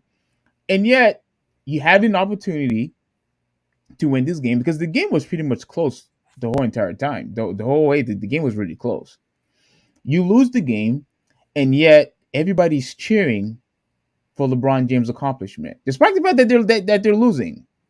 Everybody wants to cheer, and suddenly now the game doesn't matter. So pretty much the game doesn't matter anymore. And I don't blame AD for not cheering. The team is losing. You're not even in the play-in right now. What is there to celebrate? So we're going to celebrate what one guy did by sacrificing what the whole teammate is, what the organization is trying to do, and that is trying to win a championship. That is trying to actually make the playoffs and get to the championship. So pretty much for this day, for this one time, that doesn't matter. What matters is LeBron James surpassing Kareem. That was actually more important than actually winning the game. And mind you, after LeBron James had surpassed Kareem Abdul-Jabbar's record, guess how many points he only had in the fourth quarter? 2. Mm-hmm. So let me get this straight, right? Let me so let me get this straight. This whole entire time, you and all these people on Twitter attacking me from what I said. Mm-hmm. Which ended up being wrong. Which ended up being wrong, by the way. LeBron James pretty much said, "Okay, I surpassed his record. I had to work hard to do whatever I needed to do to surpass Kareem. Now that I surpassed Kareem, I don't need to play as hard in the fourth quarter anymore." You see, when he passed Kareem Abdul-Jabbar's record, I hope you are aware that they still had time to win the game. Mm-hmm. They still had time to win the game. And how many points did he score in the fourth quarter? 2 points. Mm-hmm. 2 points. Clearly, it was all about him and not about the game. Why couldn't it be both? Why couldn't it be both? Well, why couldn't it be, I'm going to surpass Kareem and I'm going to try to win this game? You were being aggressive for the first 3 quarters. You mean to tell me that you couldn't do that in the fourth quarter? You couldn't do that? And I actually have one thing to say. You know what? No. I'm actually going to say this now. Okay? I want to say this now. So, you have a LeBron James who surpassed Kareem's record, and he decided, you know what? I'm just going to score 2 points. The rest of you guys, you all could handle the rest of this game. I'm just going to sit back and relax. I already got mine. I already surpassed Kareem. You guys take care of this game. I'm just going to absorb the crowd celebrating me while the team is losing. While the team is losing, while we're trying to make it to the playoffs, I'm going to absorb all the energy and all the celebration coming towards me while the team is losing. so you guys could attack me all you want on Twitter, but yeah, because you what you said was wrong. But what I also said on Twitter, look, you can say that I'm wrong all you want, but what I also said on Twitter was that he was stat paddling. That all he cared about, which you can't do with points, by the way. Which all he cared about, points, by the way. Which all he cared about was surpassing his record. Mm-hmm. Not about winning the game. No, it wasn't about the game. It wasn't about the game. It was about winning. It was about surpassing Kareem Abdul-Jabbar's scoring title. That's what it was about. Mm-hmm. Not about winning. Not about winning. It was about passing Kareem. That's it. That's it. Let the game be the rest of the teammates' problem. It's not my problem. It's not my problem. You guys take care of that while I'm being celebrated. Who we won 86? Everybody else on Twitter? You all been bamboozled. I was right the whole entire time. No, you weren't. You guys were wrong. No, you this weren't. Only cared about stats. That's all he cared about. No. He only cared about passing Kareem. He didn't care about the game. He didn't care about the game. He only cared about passing Kareem. Why? Because first off, he wasn't playing defense. That's one. And secondly, like you said, he scored 2 points. I thought it was 4, but you know what? Regardless if it was 2 or 4, he didn't do anything in the fourth quarter. Absolutely nothing. He did nothing. So you can celebrate LeBron all you like, but this continues to validate my point. So when I tell you that you hate LeBron, when I tell you stats, when I tell you that you only cared about my point. Stats. When I tell you he hate only LeBron, cared about stats. When I tell you that you're not listening. You're not listening. No. He only cared about stats. Because you're wrong. Because you can't stat pad points. Because the point of a basketball game is to score. Didn't bother you when Harden did it. Didn't bother you. And stop other teams from scoring, right? And stop the other teams from scoring, right? And stop the other teams from scoring. But you don't. You don't say anything about that. Okay, Steve. It doesn't even matter to you.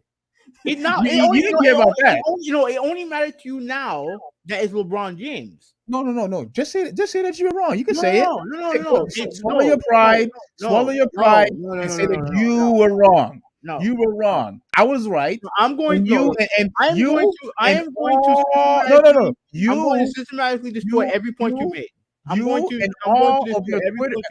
your Twitter friends, all of your group of cronies, right? All of your group of cronies were wrong Because saying that, oh no, he wasn't stat paddling. He wasn't stat paddling. Oh no. He wasn't doing that. But That's not, yet, but yeah, yet he decided. that wasn't the But argument yet, of your poll. First of but all, yet, the and poll, then your can I polls. finish? Can I finish? No. Can I finish? You been Can I finish? talking. No, You can were I finish? talking. Let me talk. You're over talking me right now. I want I to finish. I what I want to finish. you've been talking for 2 minutes. How you not? How you've been talking the whole time? How you not You gotten to your you point you you, yet? you, you just don't like it that I'm right and you're wrong. No, it's not. No, you're Yes, wrong. You're yes, wrong. yes. No, I'm not. I'm You're right. I'm wrong. right. No, you're wrong. He only cared about Kareem's passing Kareem. That's it. He didn't care about winning And the game. everybody there cared about that. They didn't give it. Look, Steve. Whether you like to admit it or not, no one give two flying fucks about that game. No one cares. They didn't come here to see the what's the team called? The Thunder play. No one get no. It was about the record. This is like when Kobe scored 60 against the Utah Jazz. They didn't give a shit about if he had won the game or not. Now it made it special because he won the game, but Exactly. the thing is that I would argue that like you're telling me that guy who's that old, that fragile, and yet you have a team in Utah that can't stop this guy. But regardless of all that, here's the thing that you're not getting. You said that he's stat padding, right? By scoring points. How the hell does that make any sense? Because that the object of the game is to score points. But you know where stat padding comes in when it comes to rebounds and when it comes to assists. Of course, scoring is still part of the stat sheet. Go ahead. It is part of the stat sheet, but what do you get points for? You get points. You get points for scoring, putting the ball in the basket. Yes or no? Mm-hmm. No. Yes or no? I just said yes. Okay. If a guy can score points, then that's fine. Then that's perfectly fine. Here's what you're misinterpreting about what I've always said. I said that if a guy is scoring points, but yet the team not winning, then then I'm not saying that he's not a great player. He's obviously a great player, but he's not leading the team to wins. Isn't that what we see? However, that particular game, if LeBron James scored 38 points, you should win that game. Who didn't have a good game that game? I would say Westbrook. Come on, that dude's washed. Okay, the guy who didn't have a great game is the guy you're all of a sudden saying, "Oh, I agree with him." Is Anthony Davis? He stunk that game. If he was halfway decent, they win that game. Do you honestly believe that everybody else would have had a good game if the focus is for LeBron to surpass Kareem? I mean, what's stopping AD? You didn't answer the question. How can anybody else have a good game when the primary goal is for LeBron to pass Kareem? At the end of the day, they were in. You said you're answering the question. You're not answering the question. No. You said that they were in the game. It wasn't a blowout. They were. I think they were down by a couple points going into the fourth quarter.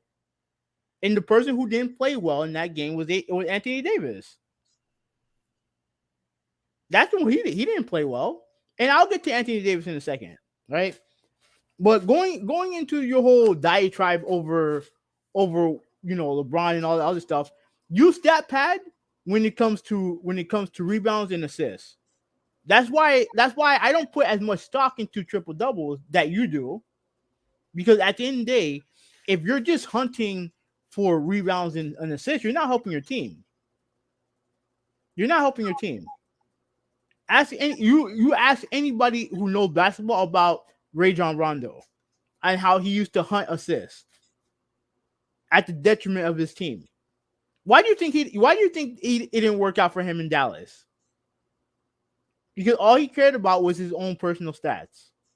That's it.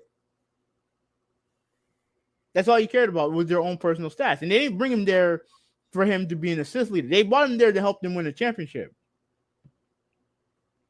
Right? When it comes to LeBron, he's already he done all that already. He's done all that already. Done what? He champion, like win, like all, like he's a champion. Well, to be fair, when Rajon Rondo went to Dallas, he was already a champion already. Okay, that's okay. Yeah, but then why? What would explain him walking off the court, walking on his teammates in Dallas? I remember him saying something around those lines of he just didn't like. I guess he didn't like the play calling that was for him.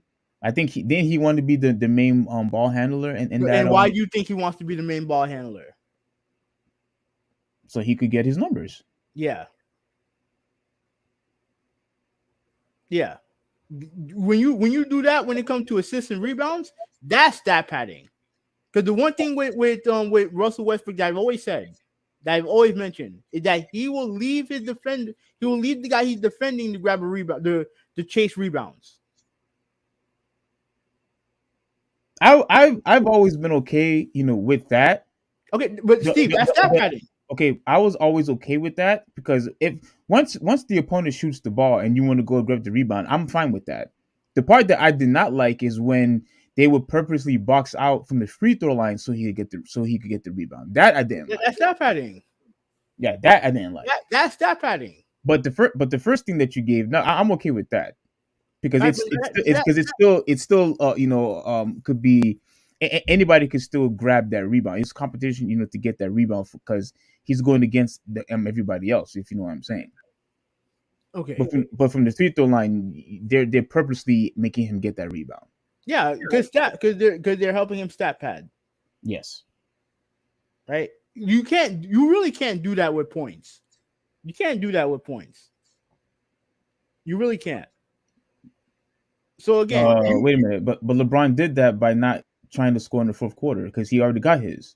Well, I mean, based on your logic, if he's stat padding, then that means that he should have been going for more points so he can increase the lead.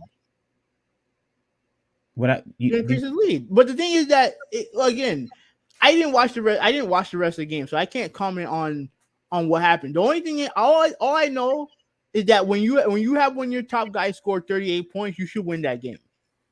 But the problem is that team stinks. It is what it is. That team's no good. And part of the reason why they lost that game had nothing to do with LeBron. He got his points. Right, exactly. And the thing is that your second best player, who should be your best player, did not play well. He had 13 points. Yeah, he didn't play well. And 8 rebounds. I don't give a that's good enough for Anthony Davis? Did I already told you? I'll answer the question for you. No. I already told you what happened. When the focus you're going by your hatred of LeBron James. When the focus is for LeBron to pass Kareem, obviously that will disrupt everybody else's game, right? Because your primary goal is to have LeBron James score. So he could achieve Kareem, in the fourth quarter, when it's time for you to take over because you're your second best player when you should be your first best player, you need to step up, win the game. Be sloppy seconds is what you're saying. Be sloppy seconds. He got his score. He got. Now you guys can take over. Bro, even if they won the game, no one was gonna give a shit. That game was about LeBron James. It would have made it more special if he had won. No, because being the all-time leading record holder in the NBA history when it comes to scoring is a big deal no matter what. It should be a big deal no matter what, and that was my entire point. In a league where your main objective is to put the ball in the net, he did it better than anybody else. That should mean something. A random Tuesday game against Oklahoma don't mean nothing. It don't mean, and even if they lost the game, which they did, they still have a chance to make the playoffs. So if they make the playoff, what the hell does it matter if they lost to OKC on a random Tuesday? No one's gonna give a shit. You know what they're all gonna remember? Him becoming the all-time leading scoring record holder. That's what they're going to remember.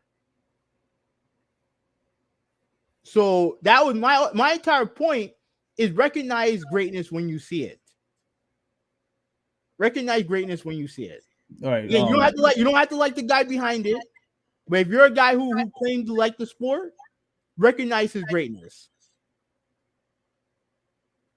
Recognize it. Because you're probably never going to see that record broken for the rest of your lifetime. You're probably not going to see that record broken in your lifetime. All right. All right. All right. Now, I have I actually want to get to one of the comments. Yeah, go ahead. Let me see. Conspiracy agents say, "Oh yeah, what people think." Yeah, and I pretty much said that was funny what you said. So Aladdin is here. What's going on, Brian? Don't worry. Yeah, I'm definitely gonna get to your comment. He said, "Well, that's because they wanted him to get the award. He didn't earn it. He was handed it." What's he referring to? LeBron James. Look what he said. He said that's because they wanted him to get the award. He didn't earn it. He was handed it. So 19 years of him, he was just handed every point they ever scored was just something that was handed to him. I think he's talking about. I asked a question.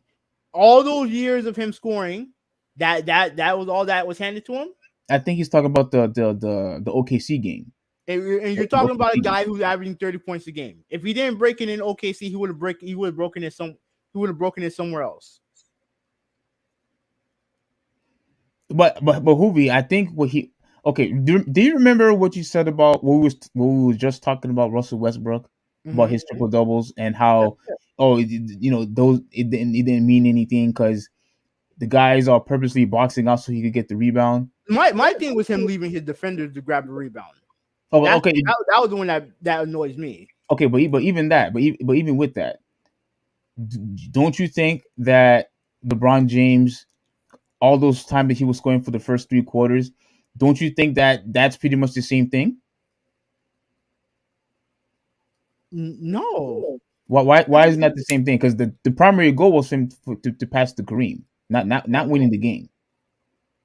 I mean, yeah, the goal was for him. The goal was for him to get the record.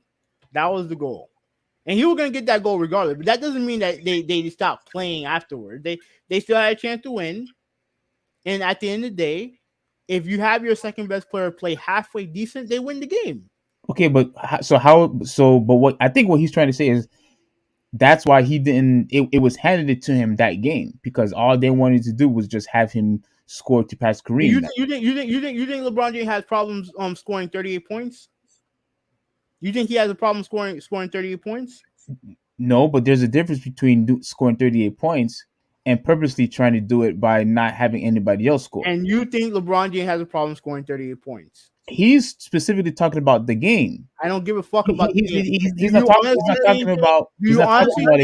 Do you honestly think LeBron James has problems scoring 38 points in a game? No. Okay, then what are we talking about here? What are we talking about here? Like we're saying, what did they hand him? Like this is a lifetime achievement thing. There's not a one. You're concentrating on one game, which is why he said. And the fact that he lost the game is what's giving you the power to discredit what he did. But he's saying that's why he didn't earn it because it was purposely handed to him in that game. And I'm saying that it's a lifetime achievement thing. And a guy who averaging 30 points a game, he'll get the 30 points. He'll get the 30 points whenever. He can get those points whenever. So, you have any more comments to read? I'd be happier if LeBron was even 5% loyal. I'm not really sure. I don't know. I don't know. Do you mean by that in the game, or did you mean? No, all you talking about, Miami? Like Miami or Cleveland or whatever. I don't know. Oh, okay. He's just all time for now. He ruined it by being a trash person, not humble, not loyal to his city, only out for himself. Jordan, Shaq, Hakeem, and others are much better players due to honor. Jeez, that's kind of That's kind Honor. of that's How do you quantify honor? Because okay, let's see. By being a trash person, is LeBron James a trash person to you? who you talking about, me or you talking about Yeah, him? I'm talking about you. Do I think he's a trash person? Yeah, No, I think he's full of pride. I do believe that. everyone is. Everyone is. Every person that he mentioned here are full of pride at one time in their career. A trash person, not humble. You guys heard Michael Jordan's retirement speech. You think Shaquille O'Neal's humble? But you think LeBron is? I'm not saying I'm not saying he's humble or not. But I'm saying, but say he's not humble, but yet Michael Jordan is. What? This guy Come said the fuck on. what? All right, and not loyal to a city. Last time I checked, outside of no, actually not even Jordan. All these guys went to different cities, play in different places. Who did Hakeem play for after the I think Rockets? I think I think he played for Toronto. I can't remember. That was just too Yeah, long. yeah, a long time ago. But he played for Toronto. Only out for himself. I mean, we could go to the Anthony Davis thing now. I mean, and No, we'll finish the rest of the comments, and then we okay, can. okay. But I mean, you're saying he's out for himself. I mean, look at what he did to Anthony Davis. Did for Anthony Davis. Took him out of a situation in New Orleans where he was treading water, brought him over to the Lakers, and made his career relevant. So, like, how is that out for himself? And when you have guys like Shaq, who said, "If I get hurt on company time, I'm gonna heal up on company time." On company time. That sound like someone who's out for himself. And trust me, that's not the only story about Shaq when it comes to that too. You know what I'm Okay. saying? Like, come on, man. Like like, bro. Like you can smell a hater from a mile away. All right. All right. Okay. Read the rest of it because there's going to be more. I'm sure not fine 19 years, but he's getting 30 because he is handed the ball. He ain't rebounding it himself. Others are feeding LeBron. See, I think he's talking about that game only. I don't think he's talking about. I think he's talking about that game only. Probably the last 2 years, probably in his contract, is a certain amount of feeding the ball to give him more points. I mean, he averages his career. I think he's averaged what 27, 28 points a game. Like he can score points when he wants to. Like he's that good. As much as you guys claim that he's not. He's woke, supporting out for himself guy. He's not the kind of team player you had with Jordan, Hakeem, and others.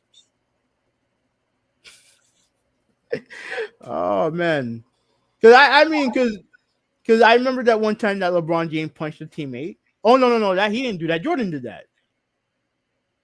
Jordan did that. Trashing teammates. Jordan did that. I can't speak to Kareem because, like I said, I think for the most part, I think Kareem's always been a good teammate. But everyone has different ways of leading. People have different ways of leading, right? To say that he's oh crap, to say that he's not supporting out for himself and all the other stuff. Like when was Mo Williams more relevant, most relevant? You remember Mo Williams? I think he was most relevant when he went to Portland. No. I think you're talking about the wrong Mo Williams. The guy, the point guard for the early Cleveland Cavaliers teams. Are we talking about the same guy? I don't know. I don't think so. Yeah, because didn't he go to Portland after Cleveland? All right, let me crap. Let me look up his let me see if we got the right person. Okay, so why you do that? LeBron went to Cleveland, Miami, LA. He bounced around more than my ex at the Navy party. In 2011, he Patrick, was okay, oh are you talking about this guy? let me You see. talking about this guy? Yeah, yeah, yeah. He went to Portland. I know he went to Portland a bit after Cleveland. I think. Mm-hmm. Let's look at his stats. Because as far as I'm concerned, he was nothing without LeBron James. Nothing without LeBron James. Yeah, he went to Portland after he was there for a year, for like a year and a half, and he was a guy. He was a guy. I mean, he had good years in Milwaukee, but his best years are with Cleveland. His most relevant years was with Cleveland because he was arguably their second best player. Yeah, true, true, very true. All right. Let's see. Let me read up because I do want to get to the Anthony Davis point. Um, I'd be happy if LeBron. Oh yeah, I read that. Okay, I read all that. Okay, probably the last two. Okay, yeah, I read that too. My bad. Okay. Yeah, I read that one. I Right, read okay, that one. this is where here we go. Okay, so LeBron went to Cleveland, Miami, LA. He bounced around more than my ex at a Navy party. In 2011, he was 0-2. Sure, he's fast and a good player, but he's been fed this one for years. Um, I think he's talking about the times when he was in LA. That he's just been fed the ball, and yeah, I think that's what he's talking about. all right. I'm not saying he can't play ball. I'm saying he is a dicky asshole player. What would be a better fun hangout night with LeBron, Hakeem, Shaq, or Jordan? I wouldn't want to hang out with any of those guys. So they're all a holes to you. No, no, not all haters. But why would I? Why would I want to? Why would I want to hang out with those guys?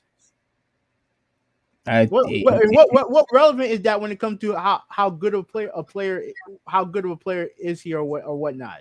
I think he's just talking about him as a person, and Uh, how I still criticize him for for getting what's his name fired. David Blatt. David Black. Yeah. Yeah, but like Magic Johnson's gotten coaches fired. Well then, Shaquille O'Neal definitely tried to get coaches, but he's gotten coaches fired. well yeah, shame on him too. Yeah, I mean, it's just all this stuff that people criticize LeBron for. All their greats have done the same thing. All the greats done the same thing. So, all right. Let me get to the Anthony Davis thing. Could you mention him and him just sitting down while the celebration is going on, right? Hmm. Let me see if I have it here. You see it? You see it, right? I know you have it on your side. But here it is, right? See it there? Now, you're saying that, well, they're losing, so why is everyone celebrating? Because at the end of the day, you celebrate your teammate's success. That's the one thing that you're always taught when it comes to being a good teammate. You celebrate their success. A teammate success or a player's success. Teammate success. It's, You're it's all different. teammates. You're all teammates. You're all teammates at the end of the day. They're not celebrating them. They're celebrating one person. Okay, your teammates. If a guy does well, if he shoots a game winner, everybody celebrates. It don't matter if it's the best player or the 15th player. If you have somebody who is achieving something that's a individual accomplishment, then yeah, you celebrate it. Period. When you don't celebrate it, that's when the bad teammate stuff comes into play. So he's being a bad teammate because he didn't want to celebrate because the team was losing. I mean, what everyone else is. Everyone else is celebrating. I mean, Russell Westbrook celebrated. And I guarantee you, that Westbrook and LeBron probably are not as close as friends as Davis and LeBron. So why is it that it's okay for everyone else to celebrate but not him? Because he cares about actually winning. That's the excuse that you're coming up with? He cares about winning. He said that in the post conference. He's sick and tired of losing. And look, I could understand when you win a championship, obviously you want to win another one. You want to try to prove to the world that we were champions and we want to win more championships. I get it. And I get it too. I understand yeah, it too. But that doesn't mean if Anthony Davis had an accomplishment that a milestone that he was achieving, you think it would be a good look for LeBron James not to celebrate that? if LeBron James said I want to win the game so we can make it to the playoffs, like I would understand that notion too. I don't think you don't sacrifice. You don't do that when you're celebrating your teammate's success. You celebrate your teammate's success. Period. Again, you could be upset about losing all you want. The facts are that when your teammate does something special, you celebrate that because you want that favor returned to you. And I saw what you're saying is Davis was wrong for not celebrating. I mean, like, it's a bad look for him. Period. It's a bad look for him. And let's be also, and it's also like what I said earlier. If it wasn't for LeBron James, you wouldn't have won shit in your career. You ain't winning nothing in your career. You're either gonna stay in New Orleans or get traded somewhere else where you're gonna get hurt for 30, 40 games and not win anything. Am I right or wrong? Oh my gosh! What's all this hate for Davis all of a sudden? It's not hatred, but it's like, oh, I just want to win. My nigga, you're the reason why you have a championship because of that guy. The reason why you're in LA is because of that guy. Okay. So because you're losing a game by 4 points in the third quarter of a game that you play like dog shit, that you can't celebrate your teammate's success. You can't celebrate and then okay, it's my time to take over the game. You can't do that. Come on, man, it's horseshit, bro. Like it's horseshit. Okay. I mean, I still call it sloppy seconds at the end of the day. It don't matter. It's sloppy seconds, sloppy thirds, whatever. The facts are is that you're there because of him. You're there because of him. So celebrate with your teammates. Celebrate your teammates' success. Okay. All right. Okay, let's think about it from our perspective, right? If something good happened to you, I'm not gonna be like, well, you know, my life is shit, so I'm not gonna celebrate what you're doing. No, I'm gonna be happy for you. So you're out there doing something good, and I'm going to assume you would feel the same way for me. Yeah, of course. So it's like me personally, I think his excuse is dog shit. I think his excuse is dog shit. You can easily be unhappy losing. You can definitely be unhappy losing, but you have to celebrate your teammate's success. Because if you hit a game winner, and you know, and LeBron James sitting down the way that you sat down when he broke the all-time scoring record, you're not going to be okay with that. You're not going to be okay with that, and you shouldn't be okay with that, because at the end of the day, success is a team thing. It's a team thing, and if your individual is succeeding, you celebrate that. You celebrate it. Okay, well, it looks like Brian has a lot more that he wanted to tell you. Yeah, I'll read it. 0-2 playoffs in 2011. I'm trying to remember 2011. What series are you referring to, Brian? Yeah, he was 0-2. I think he's talking about the championships. No. Because remember, he lost when he was in Cleveland against San Antonio. Yeah. And then he went to Miami and he lost that one. So yeah, he was 0-2. Okay. It's relevant when a player is a stand-up man in real life, on and off the court. Some greats have tossed one or two jerk moves, but LeBron is a buffet of shitty moves, screwing cities over and over. And here's the thing, like, okay, so you're saying that he screwed over Cleveland? He did. He did, based on what? Because he was a free agent. I mean, I could get mad. I could get mad that he left Miami all he won, but he was a free agent. Yeah, but you were upset that he left Miami Yeah, I was disappointed that he left. But after we went to the finals. Hmm? After we went to the finals, he left. Yeah, he left. We don't know why he left. We know why. Like, again, I'm not saying that he's not, that he doesn't have an ego. He has a massive ego. Yeah, he didn't want to follow rules. He didn't want to go under Pat Riley and Eric Spoelstra, so that's why he left. You think that's not screwing over the city? Screwing No, over your teammates? no, Because he didn't want to follow rules? no, because at the end that he was a free agent. Oh, come on. You know exactly why he you know exactly You know why he we know why he left. I know why he left. It's marketing. All of his marketing. That's why he went to LA to make movies. We know why. I'm not stupid to I'm not delusional to who he is as a person. He has an ego, but he's also a guy who donates to charity. He builds schools. So what am I supposed to do? I'm supposed to just ignore that? Am I supposed to? I'm just supposed to ignore that because I don't like him compared to my favorite basketball player? No. No. Let me see. Just like when Dirk outplayed LeBron a couple years back in the playoffs, who was out for the team? Dirk was. Okay, but he lost to Dwayne Wade in the first final. Does that mean he was not out for his team back then? No, guys have bad games. It is what it is.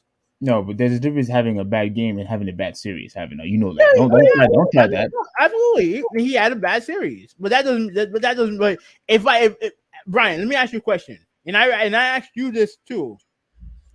If you had even after that series, if you had to pick one guy to start your franchise with, Dirk or LeBron, who you picking? No, for that series, I'm picking Dirk, obviously. No. Dirk was the best player in that series. Dirk was the best player in that series. No, he wasn't. Yeah, he was. No, he wasn't. He was the best player in that The series. best player in that series was Dwayne Wade. I'll get that crap out of here. He was the best player in that series. It was Dirk the best player in that series. It was Dirk Nowitzki. No, it wasn't. It was Dwayne Wade. And I'm telling you this right now, Brian. I'm asking you this question right now. Even before that series and after that series, who are you taking, LeBron or Dirk?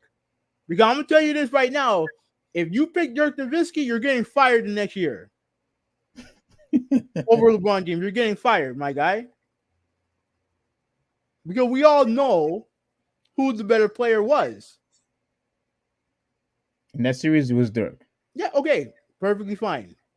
It was Dirk, but who had the better career? Of course, it was LeBron. Of course, Easy. Of course. Okay. All right, Dirk. Here's Dirk playing like a man.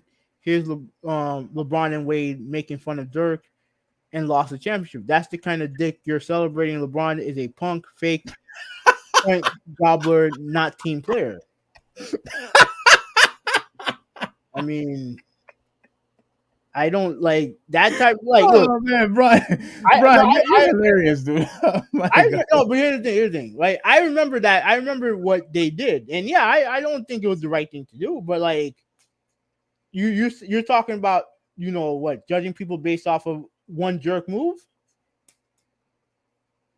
I mean, it is what it is. I mean, making fun of Dirk, that's not nice. It's not nice. Not nice. No, not nice. But what am I? I'm gonna be like, oh, I hate LeBron James because of it. No, I mean they lost anyway. Dirk, yeah, they lost. Dirk had the last laugh. He had the last laugh. Oh man, Brian, you giving me a good laugh, man. That was good. That was good, Brian, man. Oh, you awesome. Said James, who was supposed to be the best player in the world, only put up 17 points, blah blah blah, in the 6 game. So yeah, he wasn't good in that series. He was awful. Yeah. He was He awful. wasn't good in that series. And you know, I've always said the conspiracy that I think happened. I wouldn't say think, but it's in the back of my mind. Is that he purposely tanked that series, so because he knew that if Miami won the series, Dwayne Wade would have won MVP, not LeBron. Are you serious, Hoovy? Do you think That's, that's the reason? that I told you that before. I I told don't you think that I. before. He did that just so Dwayne Wade doesn't win MVP. That's what I've heard. Like I'm not saying it's true or not, but that's what I heard. You think you so you think that's an actual friend? A friend wouldn't do that. I agree, but who was there last night? Who was there that night to celebrate his friend Dwayne Yes, Wade?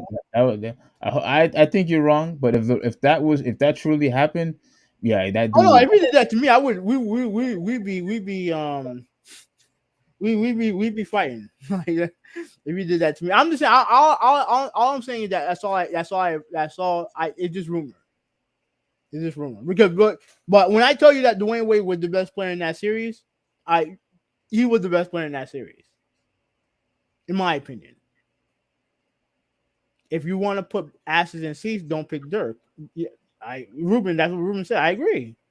But if I want to put butts in seats and win championships, yeah, I'm picking LeBron all day, every day, and twice on Sunday.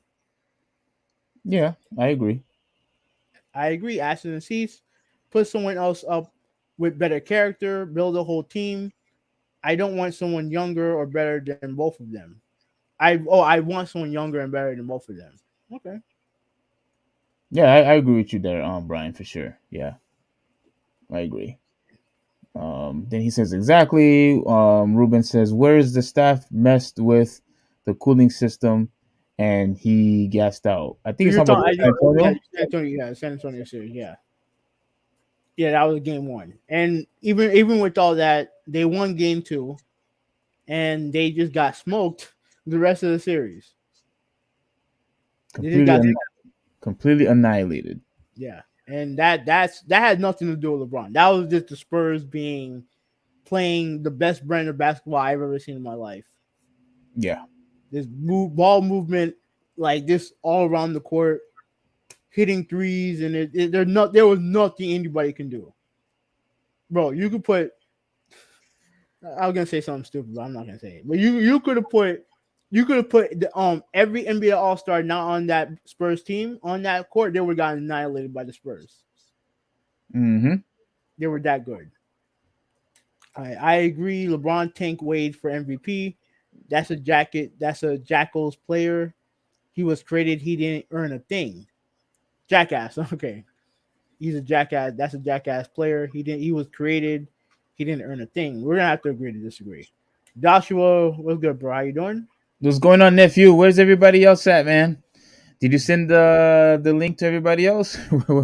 Where your cousins at, bro? Where's your cousins at?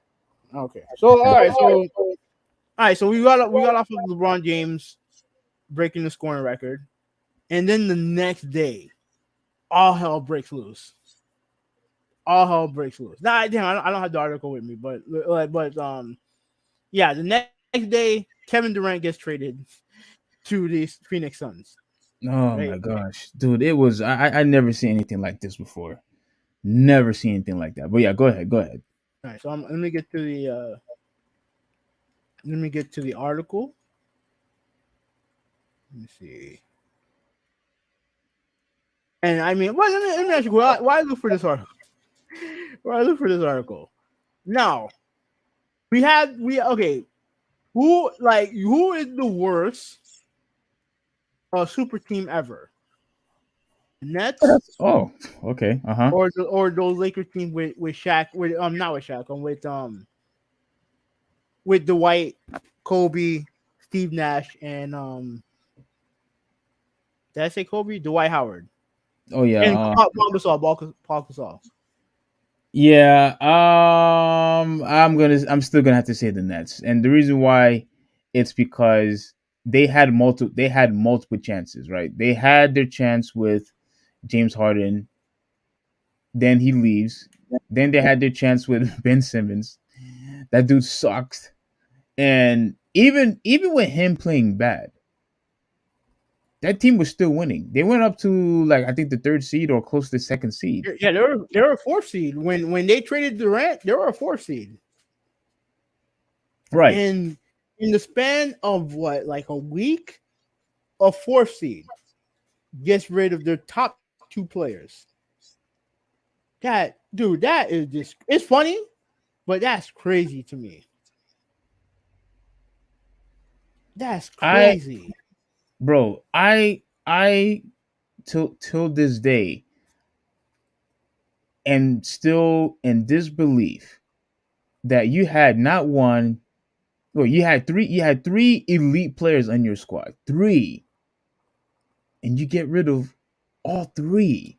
I don't think I ever seen anything like that before. Because usually you would probably at the very least keep one of them. You know what I'm saying? Like you would probably at least keep one. Like we've seen that throughout the years. Whether if it was, when LeBron was with the Cavs, uh, Love, at least Love, he stayed. I know Kyrie Irving eventually, he had left, but Mhm. like, come on, bro. How? But here's the thing, Kevin Durant. I think no, not Kevin Durant. When Kyrie Irving asked for the trade, Mhm. here's what surprised me of what happened. Remember when Kevin Durant asked for the trade for the beginning of the season? Mhm. They still put their foot down and said, we'll do whatever we have to do, but until then, get ready for training camp. Yeah. I cannot believe that they didn't do that for Kyrie Irving. You Well, would think I think you 'cause would. his contract was expiring. Remember, That's okay, fine. after this year, he's a free agent. Like Yeah, they still have Durant under contract for like 3 more years. That's the difference because Kyrie's contract was pretty much is expiring this year. yeah. So yeah, man, like I can't I can no I can't believe it. I absolutely can't believe it because like this is and I remember you always said this right about inmates running the asylum, why you don't give player all that empowerment. Exactly. And here's the thing. I can't blame the Nets for getting Kevin Durant. I can't blame them for getting Kyrie Irving. I can't blame them for getting James Harden because those guys are three of the best players in the league, Yeah, and you want to get the best players in the league. 100%. But yeah, but here's and I think someone said this on the radio I was listening to, and I agree with him. Star players are always going to get more leeway than regular players. It's just how society works. Your top guys will always get special treatment, but there needs to be a hierarchy. There need to be an adult in the room to make the final decisions, and they didn't have that in New Jersey. I mean, in Brooklyn. Yeah. So look at it like, look, they picked their own personnel. Like you said, they got rid of Jared Allen to bring DeAndre Jordan. You know what I mean? Who was washed. Right? The players wanted that. They Mm-hmm. wanted Atkinson fired. The players wanted that. They Mm-hmm. brought in Steve Nash. They want The Steve players, Nash. yeah, the players wanted that. It was when they decided to stop listening to the players when all hell broke loose. And when you decide to put your foot down now and not when it was happening, then all the problems arise. Then you have all the stuff with Kyrie, and then you have KD, who's probably just over the whole thing. He's probably just over the whole thing. And I know you shared an article about why he ultimately decided to leave. I mean, if you want to read that, you can if you want. Yeah. Yeah. I had that. I have actually have it right here. Mhm. And why Um. why why you reach why you get there? Let me read some comments. Let me read some comments. Um, Yeah. So, hey, Brian, I don't know how you knew that Josh was related to me, but that was a really good guess. I don't know how you knew that, but that's cool. That's awesome. So critical drop is in the chat. Just came back from the gym. How you doing, bro? Yes, yes. Stick with the critical drop. Like, try to go there every day. At least if you could commit to 5 days a week, you're gonna see a massive difference. Within a month. All right, so you have the article. Yeah. Yeah, let me bring up your screen here. So report. Kevin Durant privately requested trade to Suns after Kyrie Irving's Mavs deal. And you know what's funny? His last game was against Miami. That's crazy. Oh, okay, yeah, yeah. Yeah. So Kevin Durant reportedly asked the Brooklyn Nets to trade him to the Phoenix Suns after the team dumped Kyrie Irving to Dallas Mavericks. ESPN, Ramona Shelburne, and Brian Windhorst reported Friday on Durant's request to Nets general manager Sean Marks. On Monday afternoon, Durant and his business partner, Rich Kelman, had asked for a meeting. It was a sober one. Less than 24 hours earlier, the Nets had traded Kyrie Irving to the Mavericks after a whirlwind 3 days of action. I knew for a fact this was what's going on with Kyrie Irving. Like, I knew it. I knew. And remember what I said before with the constant drama with him and Sean Marks and the drama with him with George Tsai. Like, you could tell like there was just no turning back. With all the COVID stuff, the vaccine stuff, him not wanting to they want to take orders from Steve Nash. Steve Nash, gets fired. Rumors of them wanting to get Udoka. Like, it was just nonstop drama for that team. And I want to also say this real quick. When the team started winning, I don't know if you felt this way, but when the team started winning, it felt like a huge refreshment. Like, it was a huge refreshment, at least for me, I because not because you know how I am.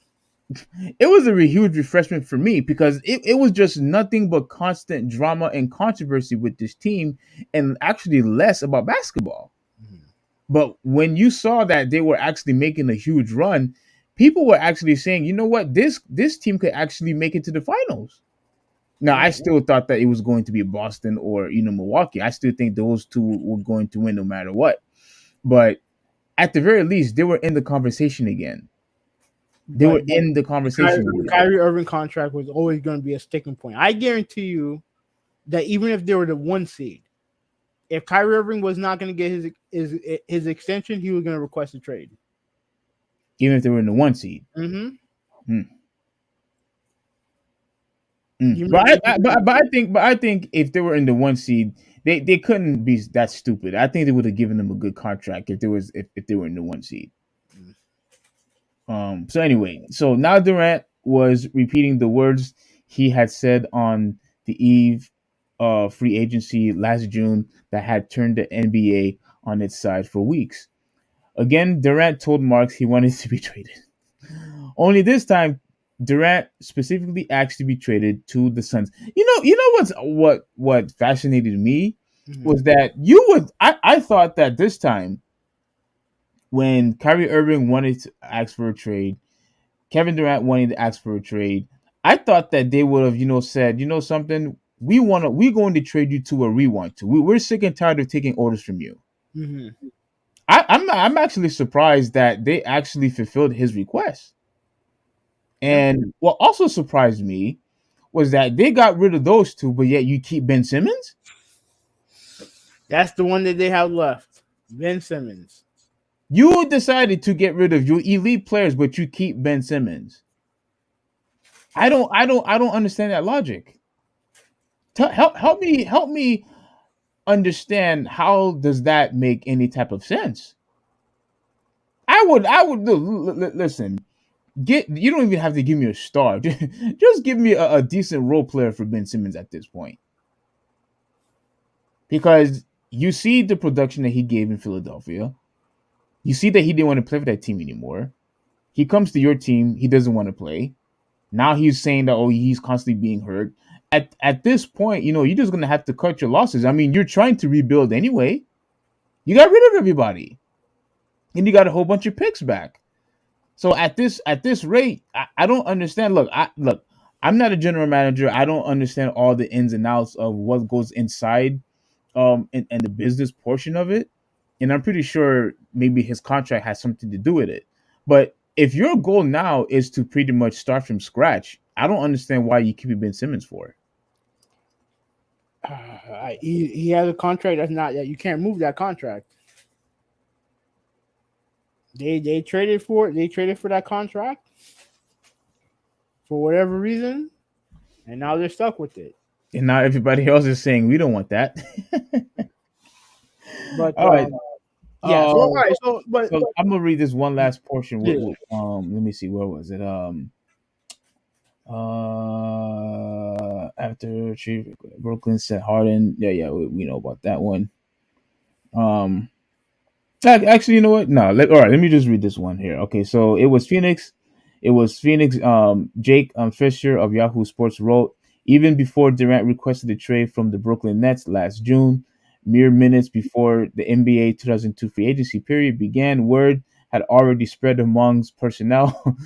Durant's eye was wandering towards, the Suns. My goodness, he already had this thing playing even in the back of the head even before then.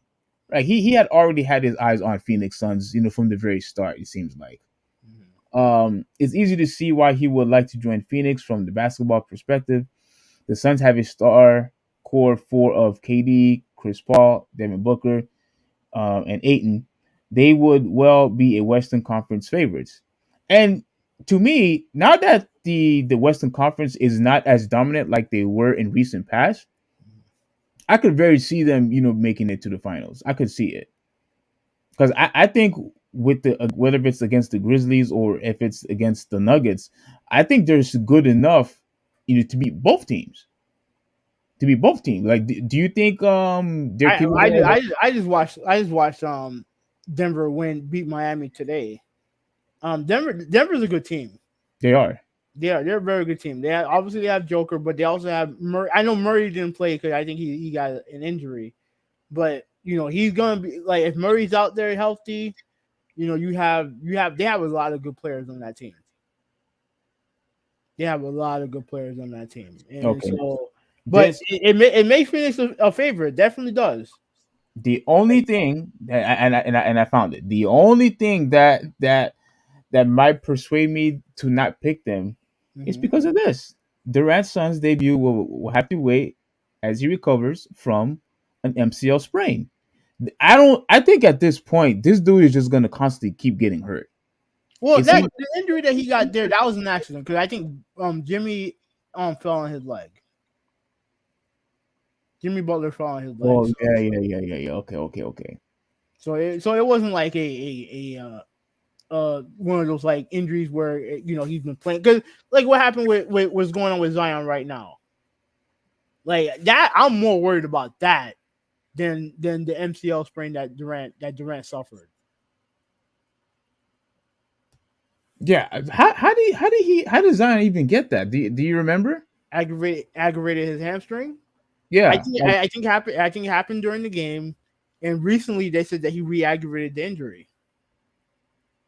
Pretty much just by playing, practicing, rehabbing, or something like that.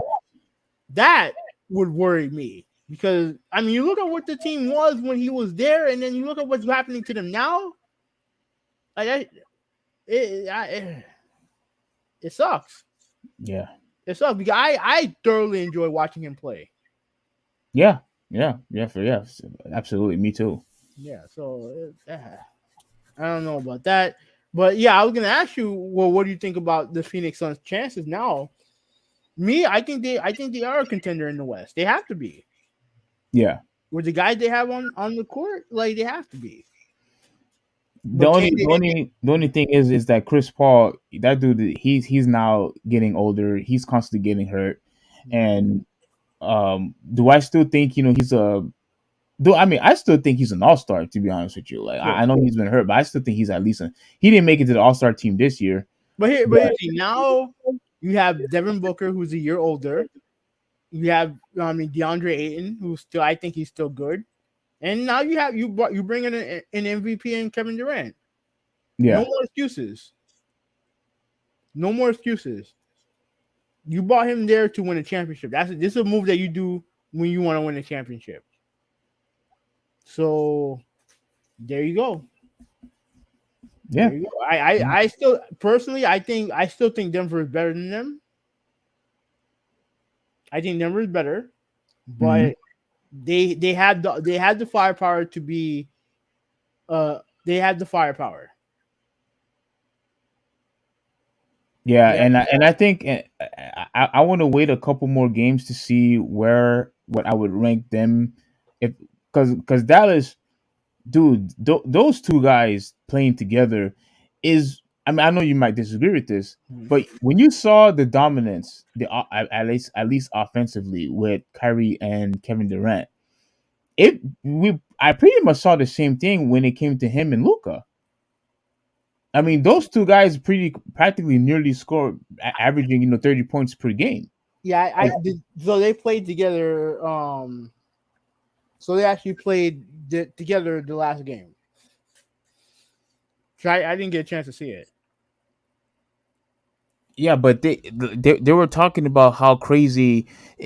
Well, what they were saying was that they think the offensive power is so great that they don't even think the best defense could stop them. Like who you're gonna have to double team somebody. I mean, but if they can't do nothing, if they let's say if they go against Phoenix, right? Who's gonna stop on that team? Who's gonna stop Durant? Who's gonna stop Booker? Like and Phoenix they got weaker defensively with this trade, but look they have enough, dude. They have enough to win a championship. Phoenix does. They have enough. They have enough. To me, the best team in the West to me is Denver. I That think, yeah, I do think it's Denver also, but I think it's very, very close. I think once the Grizzlies get healthy and they get Bane back, I think it's going to be really, really like neck and neck between those two. yeah, I wouldn't count out Memphis, even though they have a lot of weird shit going on with that team that they need to get that fixed right away. Oh, you're talking about personality wise. Not a little bit with the stuff going on with John Morant and his entourage. Bro, let me tell you something. Oh, you talking about him? I thought you was talking about Brooks. Yeah, him a little bit too. I don't like Brooks, but to me, there is some weird stuff going on with that team that needs to be fixed. And Well, you mentioned John Morant. What's going on with him? there was a story um regarding him and his people and having an altercation with the Indiana Pacers Mm-hmm. to the point where when the Pacers, the Pacers player were in their like loading area, I guess they were loading up a plane. People in John Morant's entourage pulled up and started heckling and arguing with them. And there was several Indiana Pacers players and personnel who said they saw a laser being pointed at them.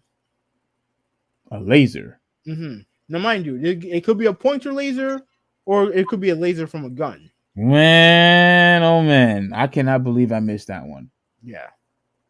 And apparently Morant was in the car with them. And, Oh my gosh. yeah. So, I mean, again, we don't know what the whole story is. The only thing I'll say to Morant or any young athlete, bro, like, you need to be careful who you hang out with. Yes, 100%. Especially with you, and trust me, they're only there for your money. Those people there, they're only there for your money. If they don't have your best interest at heart, you need to cut them loose. Exactly. Look. It's okay. I understand that you want to share, your success and your wealth with the closest friends who were there with you from day one. But if your friends are just going to cause trouble, even if it's a family member, if they're going to cause trouble, you're just gonna have to stay away from them, and stick with the people who, like you said, have the best interests at heart, not just because you have money. Yeah, You need somebody who's going to stick by you, thick and thin, and actually wants the best for you. yeah. But if you're gonna stick, with guys who are pointing lasers at people and starting to run amok and cause a whole bunch of trouble, running rapid and everything, you're not going to be in this league for very long because you have to be careful with your inner circle. Mm-hmm. So you have that, but yeah, I agree with you. Memphis is if they can stay healthy, they'll be right there in the mix. Yeah, Um, and now that Steph Curry is hurt, I mean, the Golden State looks like they're going to pretty much be out of the way. So I unless they get their act together and Wiggins actually play like an actual All Star. they actually made a trade too. I think they traded away. I think James Wiseman. Yeah, they traded Wiseman. Yeah, Yeah, and then that was a bust. Holy shit! Yeah, that was a bust. Um, and then they got I think Gary Payton Jr. yeah, They got he, him. he came back. Yeah, And yeah. So he was with the team prior, right? Yeah, he yeah. was with the team prior. So I think he's hurt right now. So they have to wait for him to get better.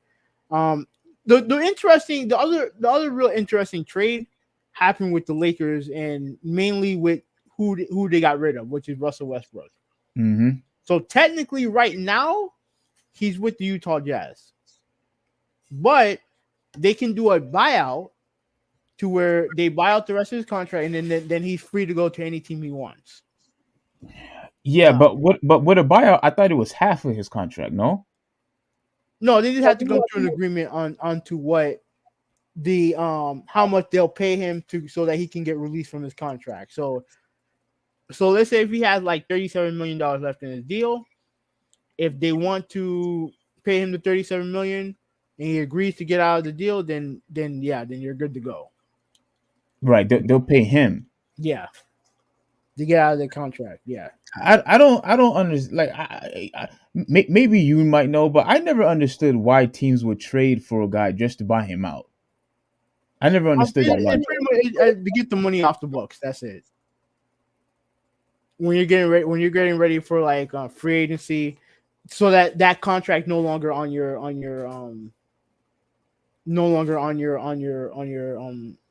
books basically. And like I said, Utah, they're supposed to be rebuilding. They're supposed to be rebuilding. Now I don't know if that changed because I know they're in that pack of Western Conference teams who have a shot. So I don't know if their mindset changed, but bringing in a guy like Russell Westbrook is a big change. Yeah. So And where do you maybe think he's going to go? Oh, my bad. Go ahead. and maybe he doesn't want to stay there, and maybe he wants to buy out so that he can go. Like he'll like if he wants out that badly, he'll take less money to leave. He'll take less money to get off the contract. You think he's gonna? You think so? Yeah. Yeah, if he don't want to play there, then they can just buy him off for less money, and then he'll just go to wherever team he wants. Now, he said that he's gonna make a decision after the All-Star break. I think that's what a report I saw. So the thing is that you have teams that are interested, like the Clippers are interested, and also the Miami Heat are interested. Right? I'm anticipating for you to go ballistic when it comes to Miami, but go ahead. Go ahead. I don't want him on the Miami Heat because he doesn't help the team. Because right now, what the team needs right now is a backup, is a big, whether it's someone who can play next to Bam, or a backup center, and they need a point guard because Kyle Lowry is washed. That dude's washed. Yeah, it's so unfortunate because he really helped your team out when he first came in. Yeah, he was really when he came in, but I knew this was gonna happen. Oh, you did? Yeah, I knew this was gonna happen because he's an older player, and he had tons of knowledge on him. He's how old is he? 36? Yeah, probably 36. But like he's played in the amount of playoff games that dude's played. Yeah, I knew this was gonna. I knew he was gonna decline. Mm-hmm. But right now that dude's washed. And Gabe Vincent, he's a nice player, but he's not. He ain't no starting caliber point guard. He's not. So go ahead. Well, if that's the case, then maybe Russell Westbrook is your answer. But the thing is that he doesn't help. He don't Russell help this Westbrook. team. I think Russell Westbrook would help them more than Kyle Lowry would right now. That's true. But even still, he's not a good 3-point shooter, and he can't hit free throws. Yeah, anymore. Yeah. Can't hit free throws. So it's like, would he be a better option than Kyle and Gabe? Yeah, but he doesn't help this team. Yeah. That's the problem. He don't help this team. I don't know if he'll help, LA, but LA, be an interesting story if he goes to the Clippers and help them, go to the playoffs while the Lakers don't make it. That would be funny. Mm-hmm.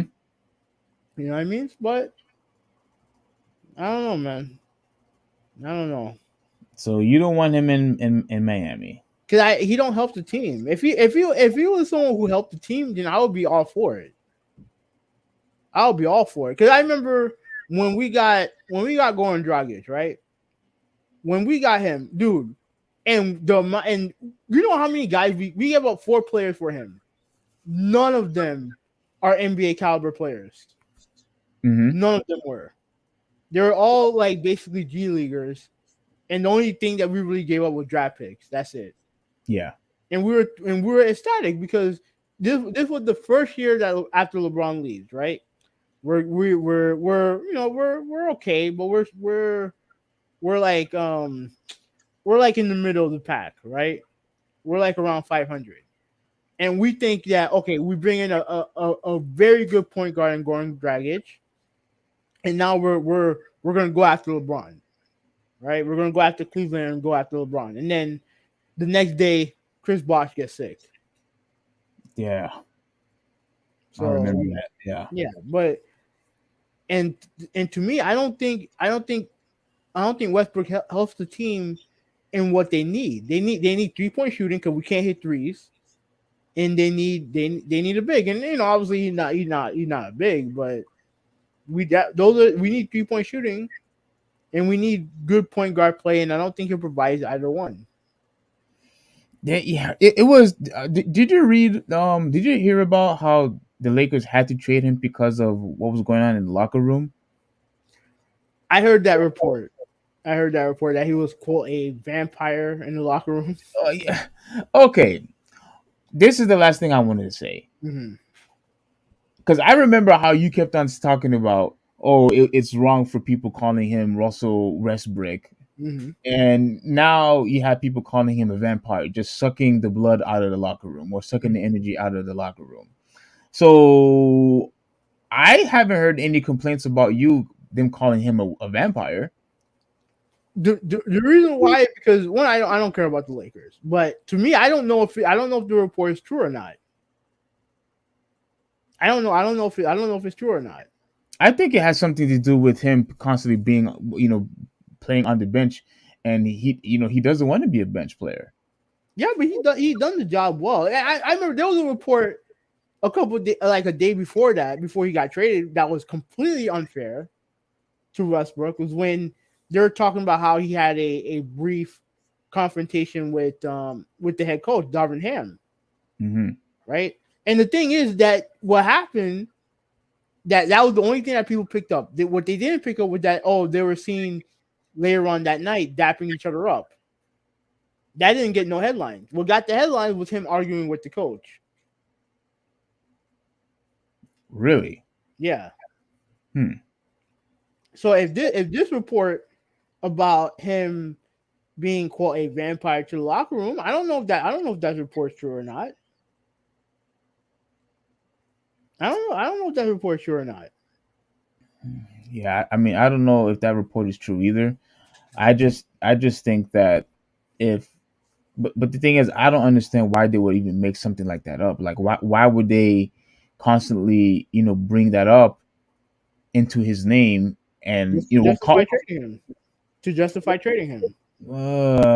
That I'm actually looking forward to see what Westbrook has to say about that. Maybe he doesn't care, but at the end of the day, though, you can't say something like that about somebody's character if it's not true at all. Yeah, and his wife was not happy about it. Not at all. Yeah, she went out on Instagram and pretty much said what she said about it. Like she wasn't happy about it. I So, never really, I never. Sometimes, do you see why sometimes people say, like ladies, stay in your lane? oh, Like, okay, here we go. why in the world are you gonna you constantly interfering in, business in the workplace? Like let him handle his thing. Like, and you could say, oh gosh, all you want to, but I'm talking about overall. What if it's her? What if it was Steph Curry's wife when she was saying, "Oh, the NBA is rigged"? All that mumbo jumbo. Like cut it out. Cut it out. You're not helping the situation by calling out the organization, by calling out the NBA. Like you're not helping to resolve the issue. You're not.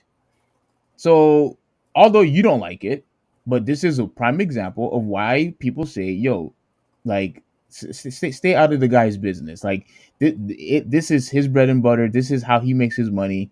Like, chill out. Like, don't do that. You could disagree with it if you want to, Hubi, but this is a prime example of why the people say that. All right. Anyways, all right. So let me read some comments. Conspiracy agent said that if he says he's a vampire, I believe it.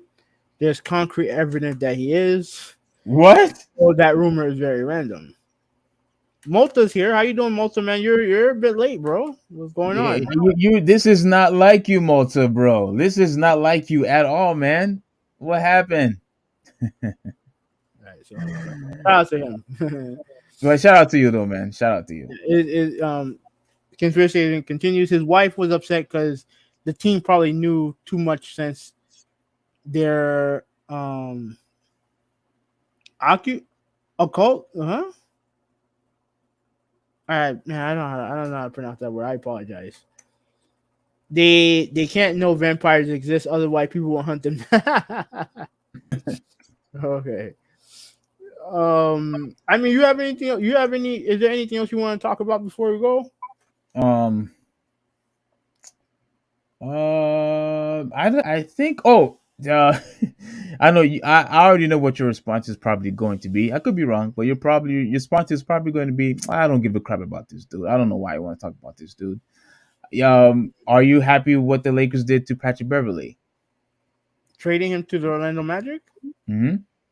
I mean, it don't matter to me.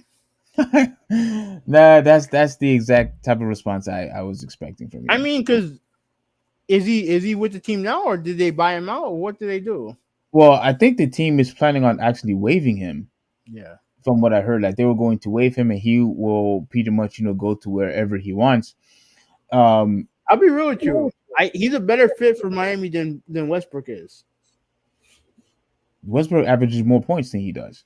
That's true, but Beverly, one, he's a better defender. He's a better 3-point shooter than Westbrook. He's more than likely he's a better free throw shooter than Westbrook. And like, I think he'll fit better. I think he fits better with the Heat. Now, don't get twisted. I wouldn't want him either. Don't get twisted. I wouldn't want him either. Okay. But like, he's a better fit for Miami than Westbrook is. Yeah, I think. Okay. Moses said that the Magic waived him. Oh, okay. So it happened already. Yeah. Oh snap! Okay, so he's pretty much a free agent now. He's a free agent now. I'm actually interested to see where he's going to go. I'm We'll actually see. interested to see where he's going to go. But I wanted to read this real quick before, and then we'll head out. Um, so this is what she. Let me see if I find. Okay, this is just sick. ESPN. This is the wife, which is her right here. Russell Westbrook's wife. Russell is no vampire. She commented on an Instagram post. This is just slander because anyone who knows that this couldn't be further from the truth. I have school age children who have to listen to their peers repeat the nasty things that you guys say on television about their father. I guess I will prepare myself to explain my 5-year old that his dad is not actually a vampire. I gotta say something real quick about this, right? Because I remember you and I was talking about how people was calling him, Russell Westbrook, and you were saying, "Oh, this is all messed up" and things like that, Yeah, yeah. or whatever. And I know you disagree with me, but I have to say this again: when you decide to choose a career where millions of people could watch you, you have to take the good and you have to take the bad. You have to. Now, do I think it's wrong that they call him a vampire, especially if it's not true? Then yeah, because now you're just making up lies. At the very least, when they were calling him Russell Westbrook, it was associating of him constantly missing the ball, missing shots. So I understood that. I get it. And this whole thing about you wanting to explain to your 5 year old, this and that. Listen, that happens to everybody in the public space, whether if it's basketball, football, boxing, or whatever. Oh, your guy got knocked out, your guy got dunked on. And I remember when I told you about what Kendrick Perkins said, when he said that the kids were asking his son, "Oh, isn't your dad Kendrick Perkins?" The kid, his son says, "Yeah, oh, your dad sucks. Your dad's no good. He was never good. He's garbage. Whatever, whatever, whatever." This happens all the time. When I was a kid, not only did I watch basketball, football, but I watched the highlights. I listened to what people were saying about these players, and I'm pretty sure you was watching highlights too when you were in a young age, whether if you was in high school or younger. So these kids, they listen to what other players are saying. They're listening to what these analysts or news reporters are saying about these players. And if they are going to mock and start making fun of, um, a family member, whether if it's your son, at school, or if fans are calling you this and that. I mean, do I think it's messed up? Yeah, but that comes in the territory. That's why people are allowed to boo you and call you names or whatever in the basketball court or in the football field. All of that comes together because they invite that type of culture in already. It's already been invited. So with all that being said, do I think it's wrong? Do I think it's messed up? But it's part of the sports culture, if you will. So you having that to explain to your to 5 year old, yeah, that sucks for you, but the whole ridicule and criticizing, that's never going to go away. It's going to stay. Whether your guy plays good, you get the praise. If he plays bad, he's going to get criticized. Like it is what it is. Like that's not going to change. You having to explain your family about that, that's never going to change. Do you have anything to say?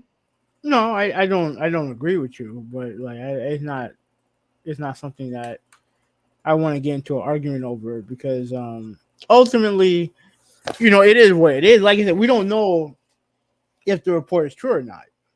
At the end of the day, we don't know if it's true or not. Wait. So So you disagree that in the sports world, in the sports industry, no, I no, they, I disagree that you can just call guys names. If you want to criticize him, but you don't have to. You don't have to. I've already said that you don't have to use his name in a way that's derogatory. You don't have to do that. Now, as far as this report, it all it is a report. Like I said, we don't know if it's true or not. It could be true, but it could be true from one person, one player. And I need to remind everybody that Dave McMenamin is a Lakers reporter, but he's a LeBron James guy, right? So anything that LeBron James had to say, he'll more than likely reach out to him. Mhm. So would it surprise me if LeBron James said that about Russell Westbrook? No, it wouldn't surprise me. But like I Well, said, we don't. well, then you have to be consistent and say, well, then that's messed up on LeBron James' part too. Well, that's the thing. I don't know. It, it I don't know. shouldn't it I don't know if shouldn't it's true or not. it shouldn't go based just on the fans and reporters. It I should don't know. also I go with don't your know if it's true. teammates. I don't know if it's true or not. That's the thing. I don't know if it's true or not. So I can't speak on it. But I don't. I'm just speculating. That's it. Yeah, I'm just but speculating. again, okay. Well, here Westbrook will be brought out by Utah in search of another team to join. He reportedly is interested in Los Angeles Clippers. The trade came just a day after Westbrook reportedly had a heated exchange with the coaches in the locker room at halftime of the game against Oklahoma City Thunder, just minutes before LeBron James became NBA all-time leading scorer. Westbrook has been traded 4 times since 2019. And that's the problem that I have right there. because that report only tells one half of the story. When you have a story where it's confirmed that after the altercation, at the end of the day, they were seen dapping up and dapping up with each other, but it doesn't say that nowhere in this piece.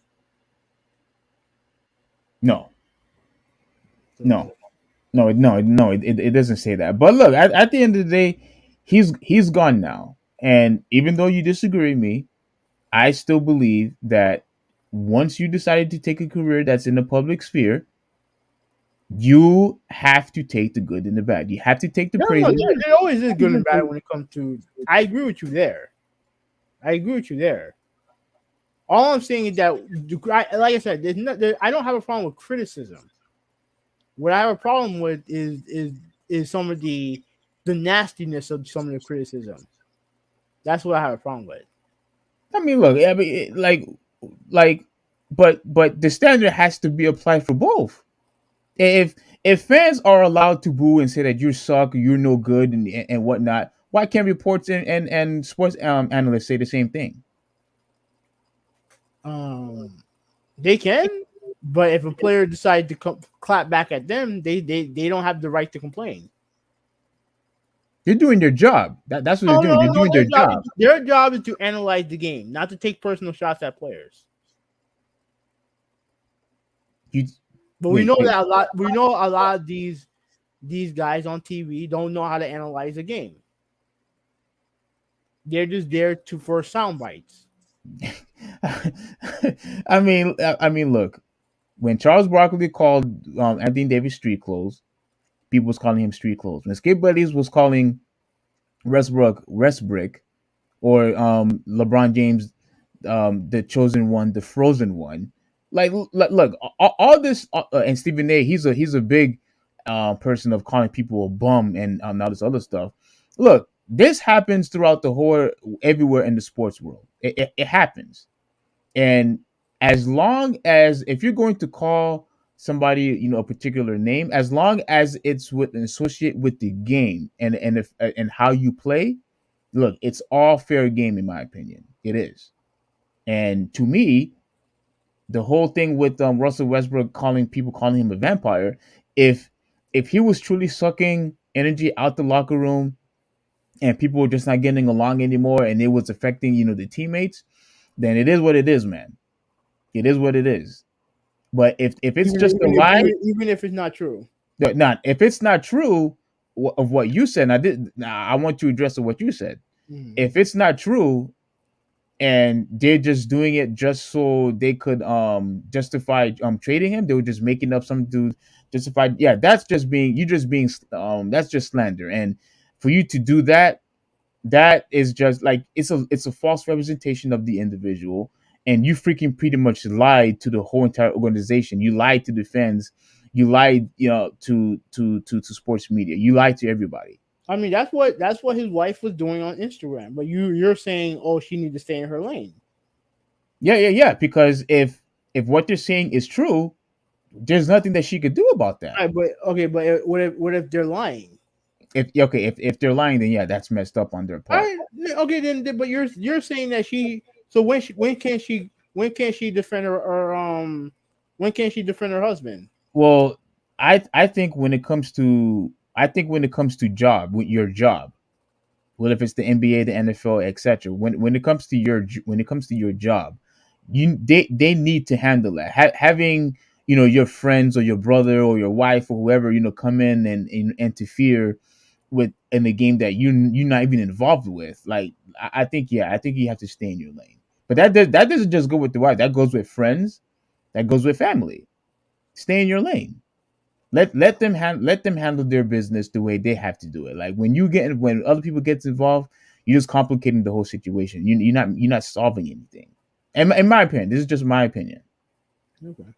All right, so let me read this from Malta. Malta said LeBron is the one who started the vampire rumors talking bad behind Russ's back. And then Ruben said that you can't talk about anyone's kids. And I trust me, I'm sure some fans have crossed that line too. Um, do you think Malta is right? I don't Do you think know. LeBron? Do you think LeBron is the one that started the whole thing? I don't know. But McMenamin is a LeBron James guy. McMenamin is a LeBron James guy. So like I said, I don't know. You know, I don't know. And I want to address to you, Ruben. I wasn't saying talking about the kids. What I'm talking about is when the kids go to school and other students are going at them and saying your dad sucks. Your dad, he isn't a good basketball player.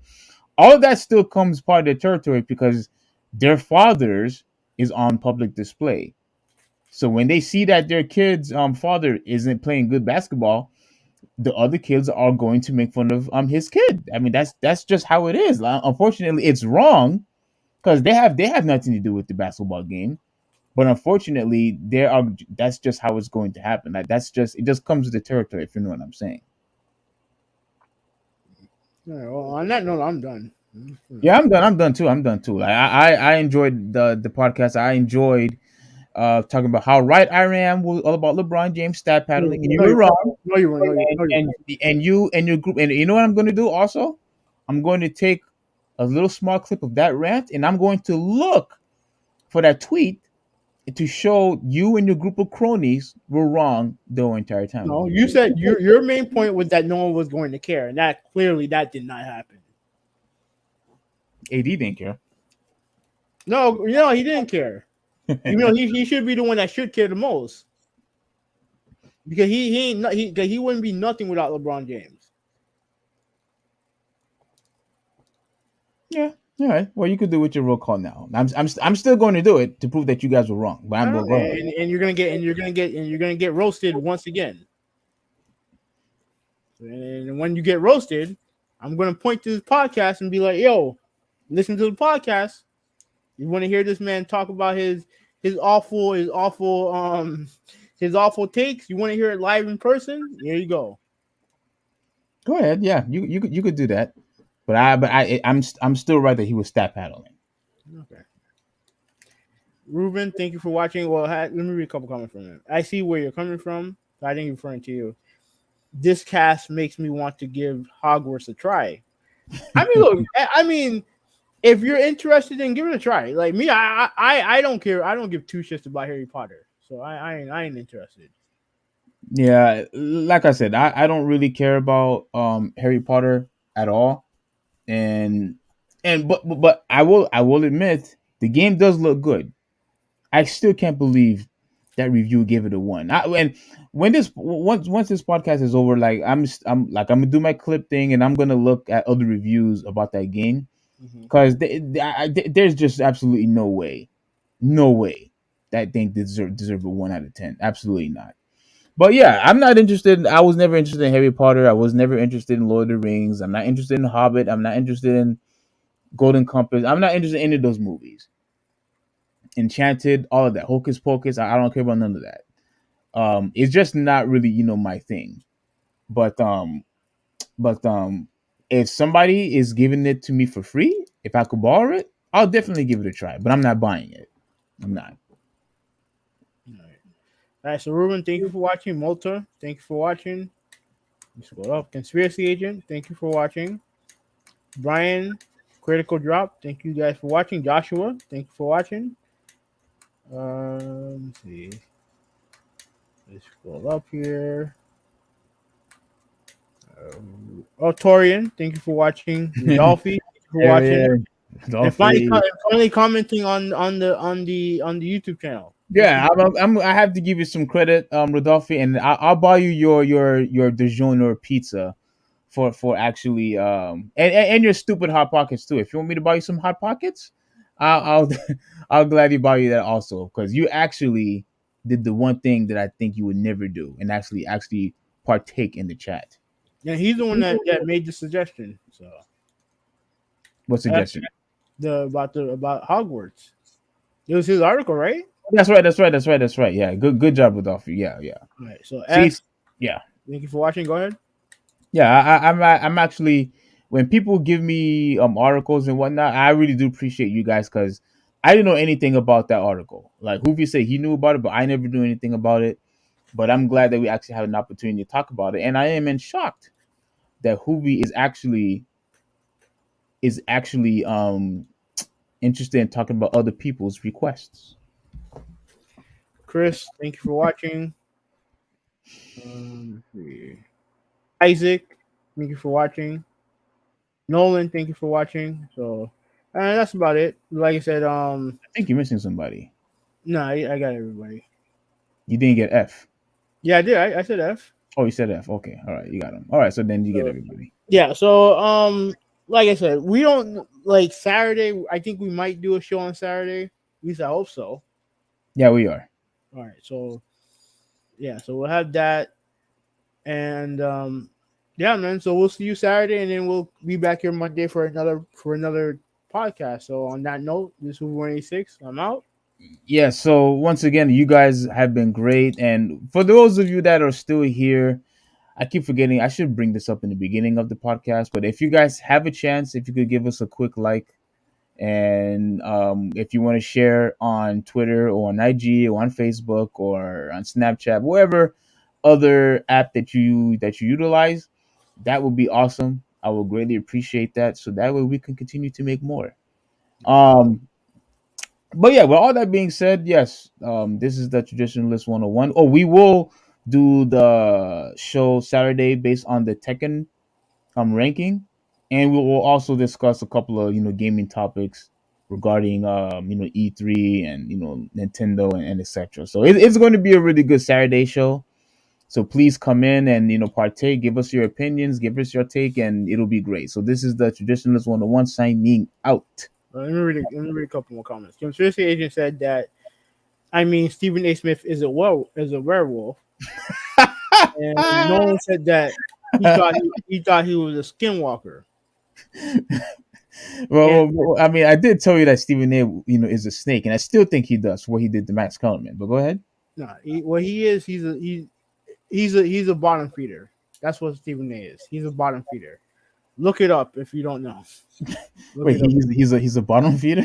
Yeah, he's a bottom feeder. Oh, okay, all right. Well, I'll look that up myself. Yeah. All right, guys. Have a good night. All right, appreciate you guys once again. Later.